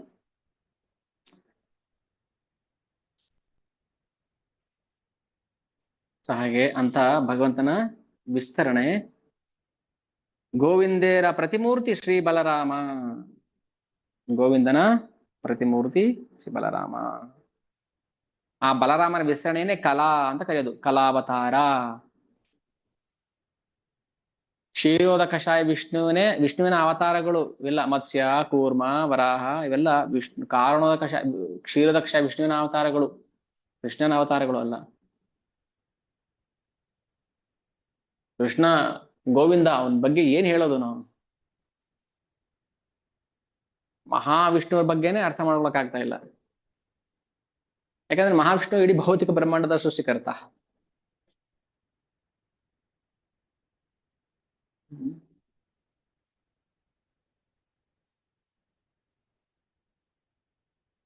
ಯಾರು ಈ ಪುರುಷಾವತಾರವನ್ನ ಅರ್ಥ ಮಾಡ್ಕೊಳ್ತಾರೆ ಅವರಷ್ಟೇ ಮಾಯಾ ಹಿಡಿದಿಂದ ಬಿಡುಗಡೆ, ಇಲ್ಲಾಂದ್ರೆ ಜೈಲ್. ಮಾಯಾ ಅನ್ನುವ ಜೈಲಲ್ಲಿ ಸಿಕ್ಕಾಕೋಬೇಕಾಗತ್ತೆ ಅಲ್ವಾ? ದೇವ್ರ ಬಗ್ಗೆ ಏನ್ ಗೊತ್ತಿದೆ ನಮಗೆ? ಸುಮ್ನೆ ದೇವ್ರು ಮಾಡ್ಬೇಕು, ದೇವ್ರು ಮಾಡ್ಬೇಕು, ದೇವ್ರು ಮಾಡ್ಬೇಕು, ಊರಬ್ಬ ಮಾಡ್ಬೇಕು, ಜಾತ್ರೆ ಮಾಡ್ಬೇಕು, ಇದೇ ನಮ್ ತಲೆಯಲ್ಲಿ ಕೂತಿರೋದು. ಮಣ್ಣು ಮಣ್ಣು ತಾನೇ ಇದು. ಏನು ಗೊತ್ತಿಲ್ಲ, ಏನು ಗೊತ್ತಿಲ್ಲ ನಮ್ಗೆ, ಏನು ಗೊತ್ತಿಲ್ಲ ಅನ್ನೋದು ಗೊತ್ತಿಲ್ಲ. ಊರಬ್ಬ ಮಾಡ್ಕೊಂಡು ಮಾರಿ ಹಬ್ಬ ಮಾಡ್ಕೊಂಡೇ ಬಂದ್ಬಿಟ್ವಿ ಜನ್ಮಾಂತರದಿಂದ. ಈಗ ಬಂದಿದೀವಿ ನಾವು ಭೌತಿಕ ಜಗತ್ತಿಗೆ, ಮನುಷ್ಯನಾಗಿ ಬಂದಿದ್ದೀವಿ. ಏನೋ ಒಂದಿಷ್ಟು ಭಕ್ತರ ಕೃಪೆ, ವೈಷ್ಣವರ ಕೃಪೆ, ಭಗವಂತನ ಕೃಪೆ, ಅವನ ಬಗ್ಗೆ ತಿಳ್ಕೊತಾ ಇದ್ದೀವಿ. ಹೇಗೆ ಅದನ್ನ ನಾವು ಮುಂದುವರ್ಸ್ಕೊಂಡು ಹೋಗ್ಬೇಕು, ಹೇಗೆ ಭಕ್ತಿ ಮಾಡ್ಬೇಕು, ಹೇಗೆ ಗುರು ಶರಣಾಗಬೇಕು, ಹೇಗೆ ಕೃಷ್ಣ ಪ್ರೀತಿ ಮಾಡಬೇಕು. ಯಾಕೆ ಪ್ರಾರಂಭದಲ್ಲೇ ಭಾಗವತಮಲ್ಲಿ 3ನೇ ಸ್ಕಂದಲ್ಲೇ ಸೃಷ್ಟಿ ಕಾರ್ಯದ ಬಗ್ಗೆ ತುಂಬಾ ಸಲ ಬರುತ್ತೆ. ಭಾಗವತಮಲ್ಲಿ ವಿದುರ ಮೈತ್ರಿಯರ ಸಂವಾದದಲ್ಲಿ ಬರುತ್ತೆ, 1ನೇ ಸ್ಕಂದಲ್ಲೇ ಬರುತ್ತೆ ಸೃಷ್ಟಿ ಬಗ್ಗೆ. ಪದೇ ಪದೇ ಯಾಕೆ ಹೇಳ್ಬೇಕು ಸೃಷ್ಟಿ ಸೃಷ್ಟಿ ಸೃಷ್ಟಿ ಅಂತ? ಸೃಷ್ಟಿಕರ್ತ ಗೋವಿಂದ ಗೋಕುಲದಲ್ಲಿ ಸಣ್ಣ ಮಗು ತರ ಆಟ ಆಡ್ತಾ ಇದ್ದಾನೆ, ಮಣ್ ತಿಂತಾ ಇದ್ದಾನೆ, ಬೆಣ್ಣೆ ಕದೀತಿದ್ದಾನೆ, ಸೀರೆ ಕದೀತಿದ್ದಾನೆ, ಅವ್ನ್ ಲೀಲೆ ಕೇಳ್ರಿ ಅಂತ ವೇದವ್ಯಾಸರು ಎಷ್ಟು ಚೆನ್ನಾಗಿ ರುಚಿಕಟ್ಟಾಗಿ ಮಾಡ್ಕೊಟ್ಟಿದ್ದಾರೆ ಭಾಗವತಂ. ಇಲ್ಲ, ನಮ್ಗೆ ರುಚಿ ಬರ್ತಿಲ್ಲ. ಯಾರು ದೊಂಬರಾಟ ಆಡೋನ ಕೃಷ್ಣ? ಸರ್ಕಸ್ ಅಲ್ಲಿ ದೊಂಬರಾಟ ಮಾಡ್ತಾರಲ್ಲ. ಕೃಷ್ಣ ದೇವೋತ್ತಮ ಪರಮ ಪುರುಷ, ಅವನ್ ಯಾಕೆ ಬರ್ಬೇಕಿತ್ತು ಭೌತಿಕ ಜಗತ್ತಿಗೆ? ಅಜ್ಞಾನಿ ತರ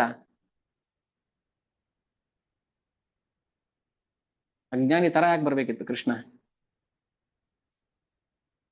ಅವನಿಗೆ ಅಜ್ಞಾನ ಇಲ್ಲ, ಆ ತರ ನಾಟಕ ಮಾಡ್ತಾನೆ ಭಗವಂತ.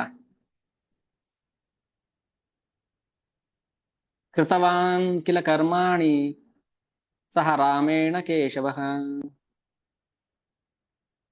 ಅತಿಮರ್ತ್ಯಾನಿ ಭಗವಾನ್ ಗೂಢ ಕಪಟ ಮಾನುಷಃ ಅಂತ ಗೋವಿಂದನ ವಿಸ್ತರಣೆಯ ಭಾಗ ಕ್ಷೀರೋದಕಶಾಯಿ ವಿಷ್ಣು. ಆ ಕ್ಷೀರೋದಕಶಾಯಿ ವಿಷ್ಣುವೇ ಅವತಾರ ಮಾಡಿ ಬರುವುದು. ಮತ್ಸ್ಯಾವತಾರಿ, ಕೃಷ್ಣ ಕೂರ್ಮಾವತಾರಿ, ಕೊನೆಗೆ ಒಂದ್ಸಲ ನಾನೂ ಬರ್ತೀನಪ್ಪ ಕೃಷ್ಣನಾಗಿ ಅಂತ ಬರ್ತಾನೆ ಭಗವಂತ. ಯಾಕೆ ಬರ್ಬಾರ್ದು ನಾನು ಲೀಲೆ ಮಾಡಕ್ಕೆ? ಯಾವ ಅವತಾರದಲ್ಲೂ ಇಲ್ಲದಂತಹ ವಿಶೇಷ ಲೀಲೆಗಳು ಭಗವಂತ ಕೃಷ್ಣ ಅವತಾರದಲ್ಲಿ ಮಾಡಿದ್ದಾನೆ. ನರಸಿಂಹನಾಗಿ ಬಂದಾಗ ಆ ಲೀಲೆ ಮಾಡಕ್ಕಾಗ್ಲಿಲ್ಲ. ಕೂರ್ಮ ವರಾಹ ಆಗಿ ಬಂದಾಗ ಲೀಲೆ ಮಾಡಕ್ಕಾಗಿಲ್ಲ. ವಾಮನ ದೇವರಾಗಿ ಬಂದಾಗ ಲೀಲೆ ಮಾಡಕ್ಕಾಗಿಲ್ಲ. ರಾಮನಾಗಿ ಬಂದಾಗ್ಲೂ ಕೂಡ ಗೋಪಿಯರ ಜೊತೆ ಲೀಲೆ ಮಾಡಕ್ಕಾಗಿಲ್ಲ. ಅದು ಕೃಷ್ಣ ಅವತಾರದಲ್ಲಿ ಮಾತ್ರ. ಅಂತ ಕೃಷ್ಣ ಕಥೆಯನ್ನೇ ಕೇಳ್ಬೇಕು. ಅದನ್ನೇ ಭಾಗವತಂ ಅಂತ ಹೇಳುದು. ಶ್ರೀಮದ್ ಭಾಗವತಂ ಮಹಾಪುರಾಣ.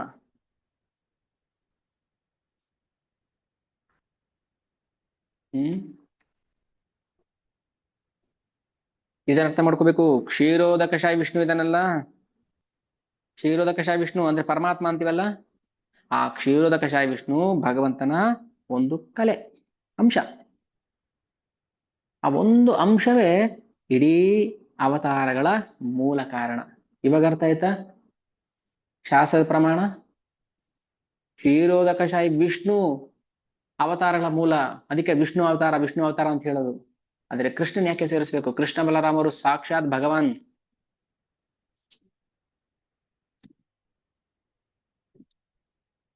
ಅವತಾರ ಮಾಡಿರ್ಬೋದು, ಆದ್ರೆ ವಿಷ್ಣುವಿನ ಅವತಾರ ಅಲ್ಲ. ಸ್ವಯಂ ಕೃಷ್ಣ.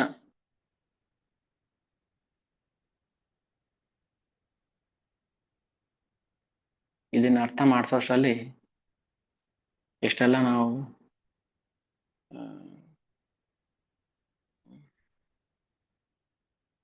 ಎಷ್ಟು ನೀರು ಕುಡಿಬೇಕು, ಎಷ್ಟು ಕೆರೆ ನೀರು ಕುಡಿಬೇಕು, ಎಷ್ಟು ಕೆರೆ ನೀರು ಕುಡ್ಸಕ್ ಬರ್ತಾರೆ ನಮಗೆ ಅರ್ಧಂಬರ್ಧಂ ತಿಳ್ಕೊಂಡು. ಕೃಷ್ಣ ಎಲ್ಲ ಅವತಾರಗಳಿಗೆ ಮೂಲ ಅವತಾರಿ.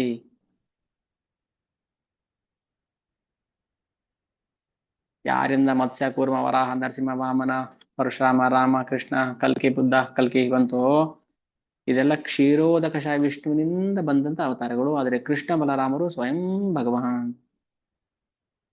ಭಗವಾನ್.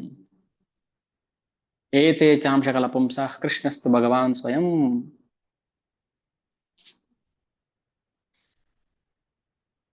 ಆಮೇಲೆ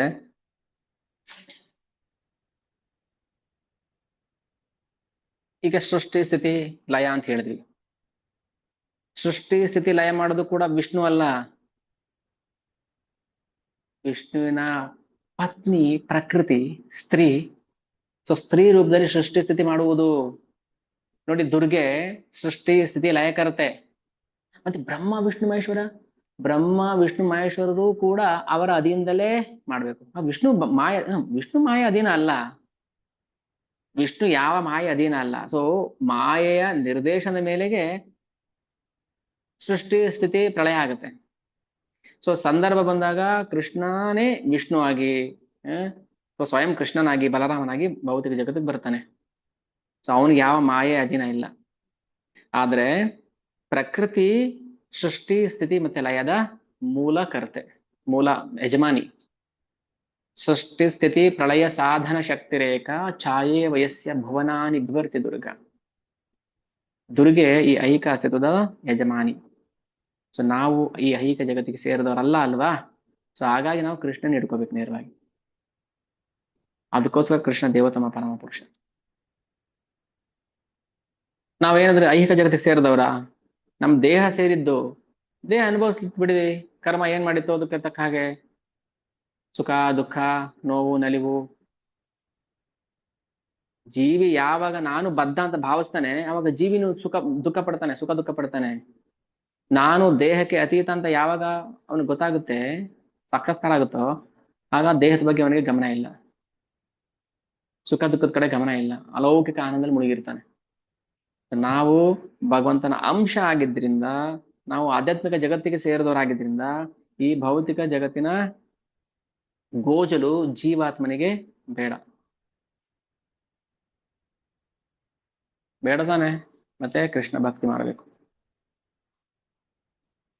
ಸ್ಮರಣೆ ಮಾಡಬೇಕು, ನಾಮ ಸಂಕೀರ್ತನೆ ಮಾಡ್ಬೇಕು. ಅದನ್ನ ಮಾಡಿ ಅಂತ ಹೇಳಕ್ಕೆ ಬಂದಿದ್ದು ಭಗವಂತ. ಅವನೇ ಭಗವಂತನೇ ಬಂದು ಹೇಳಬೇಕು. ನಮ್ಗೆ ಇನ್ಯಾರು ಹೇಳಿದ್ರೆ ಆಗಲ್ಲ. ಮದುವೆಗೆ ನೀವ್ ಹೇಳ್ತೀರಾ, ಯಾರ ಕೈಲಿ ಕೊಟ್ಟು ಕಳ್ಸೋದು ಕಾರಣ? ಸರ್ ಮನಿ ಪೋಸ್ಟಲ್ ಬಂದಿದೆ ಸರ್. ಪೋಸ್ಟಲ್ ಬಂದಿದ್ಯಾ? ಇಲ್ಲ ಅವರೇ ಬಂದು ಹೇಳ್ಬೇಕು. ಅವರೇ ಬಂದು ಹೇಳಿದ್ರೆ ಬರ್ತೀರಾ? ಕೆಲವರು ಏನಂದ್ರೆ, ಏನು ನಾವ್ ಎಷ್ಟೊಂದು ಚೀಪ್ ಆಗ್ಬಿಟ್ಟಿದೀವ, ಯಾರ ಕೈಲೋ ಕಾರ್ಡ್ ಕೊಟ್ಟು ಕಳ್ಸಿದಾರೆ, ಅವರೇ ಬಂದು ಕೊಟ್ಟಿದ್ರೆ ಏನಾಗ್ತಾ ಇತ್ತು? ಓಕೆ, ಅವರೇ ಬಂದು ಕೊಟ್ರೆ ಹೋಗ್ತೀರಾ ನೀವು? ಹೋಗುದಿಲ್ಲ. ಈಗ ಏನೋ ಒಂದು ಕಾರ್ಯಕ್ರಮ ಇದೆ ಬನ್ನಿ ಅಂದ್ರೆ ಬರೋದಿಲ್ಲ. ಬರಲ್ಲ ಅಂತ ಹೇಳಿಲ್ಲ ಅಂದ್ರೆ, ಹೇಳಿದ್ರೆ ಬರ್ತಲ್ವಾ ನಾವು? ನಮ್ಗೆ ಹೇಳಿಲ್ಲ ಅದಕ್ಕೆ ಬಂದಿಲ್ಲ ಅಂತ ಹೇಳ್ತಾರೆ. ಭೌತಿಕ ಜಗತ್ತಿಗೆ ಬಂದೀಗ ಬನ್ನಿ, ಜನ್ಮಾಷ್ಟಮಿ ಇದೆ ಬನ್ನಿ, ಸಂಡೇ ಪ್ರೋಗ್ರಾಮ್ ಆಗುತ್ತೆ ಬನ್ನಿ, ಬರಲ್ಲ. ಕರೆದ್ರು ಬರಲ್ಲ. ಸೊ ಭಗವಂತ ನಮ್ಮನ್ನ ಕರ್ಕೊಂಡು ಹೋಗಿ ಬಂದಿದ್ದಾನೆ ಇಲ್ಲಿಂದ. ಬನ್ನಿ ಎಲ್ರು ಹತ್ತಿ, ಈ ಮಾಯಾ ಸಮುದ್ರವನ್ನ ದಾಟಿ ಹೋಗ್ಬಿಡೋಣ ಬನ್ನಿ, ಹರಿನಾಮ ಸಂಕೀರ್ತನ ಸ್ವೀಕಾರ ಮಾಡಿ. ಮಾಡಲ್ಲ ನಾವು. ಭಗವಂತನೇ ಬಂದು, ಅದಕ್ಕೆ ದೇವರೇ ಬಂದು ಹೇಳುದು ಕೇಳಲ್ಲ ಅಂತಾರಲ್ಲ, ಇದಕ್ಕೆ. ನಮ್ಗೆ ದೇವರೇ ಬಂದು ಹೇಳುದು ನಾವು ಕೇಳಲ್ಲ, ಅಷ್ಟು ನಾವು ಮುಂಡಾಗ್ಬಿಟ್ಟಿದ್ವಿ. ಯಾಕಂದ್ರೆ ದೇವ್ರು ಯಾರಂತ ಗೊತ್ತಿಲ್ಲ ನಮ್ಗೆ. ಅದಕ್ಕೋಸ್ಕರ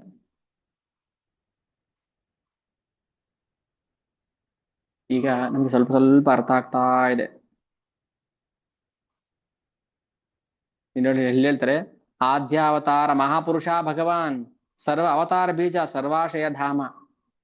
ಈ ಕಾರಣೋದಕಶಾಯಿ ವಿಷ್ಣು, ಗರ್ಭೋದಕಶಾಯಿ ವಿಷ್ಣು ಮತ್ತೆ ಕ್ಷೀರೋದಕಶಾಯಿ ವಿಷ್ಣು, ಈ ಮೂರು ವಿಷ್ಣುಗಳು ಕೂಡ ಒಬ್ಬನ ಅಧೀನದಲ್ಲಿರ್ತಾರೆ. ಯಾರು? ಅವನೇ ದೇವೋತ್ತಮ ಪರಮ ಪುರುಷ. ಆದ್ಯಾವತಾರ, ಆದ್ಯ ಅಂದ್ರೆ ಮೊದಲು ಅಂತ ಫಸ್ಟ್. ಆದ್ಯಾವತಾರ ಅಂದ್ರೆ ಕೃಷ್ಣ, ಮೂಲ ಅವತಾರಿ. ಅಥವಾ ಆದ್ಯಾವತಾರ ಅಂದ್ರೆ ಪುರುಷಾವತಾರ ಅಂತ ಹೇಳ್ಬೋದು. ಆ ಪುರುಷಾವತಾರ ಭಗವಾನ್, ಅವನ ಅಧೀನದಲ್ಲಿ ಕಾರ್ಯ ಮಾಡ್ತಾ ಇದ್ದಾನೆ. ಅದಕ್ಕೆ ಕೃಷ್ಣನ್ ಹೇಳ್ಬೇಕಾದ್ರೆ ದೇವತಮ ಪರಮ ಪುರುಷ ಅಂತ ಹೇಳ್ತಾರೆ. ವಿಷ್ಣು ಬಗ್ಗೆ ಹೇಳ್ಬೇಕಾದ್ರೆ ದೇವತಮ ಪುರುಷ ಅಂತ ಹೇಳ್ತಾರೆ. ಯಾಕಂದ್ರೆ ವಿಷ್ಣು ದೇವತಮ ಪರಮ ಪುರುಷ ಅಲ್ಲ, ಪುರುಷಾವತಾರ, ಬಟ್ ದೇವತಮ ಪುರುಷ. ಅದೇ ಕೃಷ್ಣ ದೇವತಮ ಪರಮ ಪುರುಷ, ಅವನೇ ಎಲ್ಲದಕ್ಕೂ ಮೂಲ. ಸೊ ಹೀಗೆ ನಾವು ಸಾಧ್ಯ ಆದಷ್ಟು ಮಟ್ಟಿಗೆ ಶ್ರವಣ ಮಾಡಿ ಅದನ್ನ ಅರ್ಥ ಮಾಡ್ಕೊಳ್ಳೋ ಪ್ರಯತ್ನ ಮಾಡೋಣ. ಓಕೆ, ಸೊ ಇದಕ್ಕೆ ನಾವು ಸ್ಟಾಪ್ ಮಾಡೋಣ.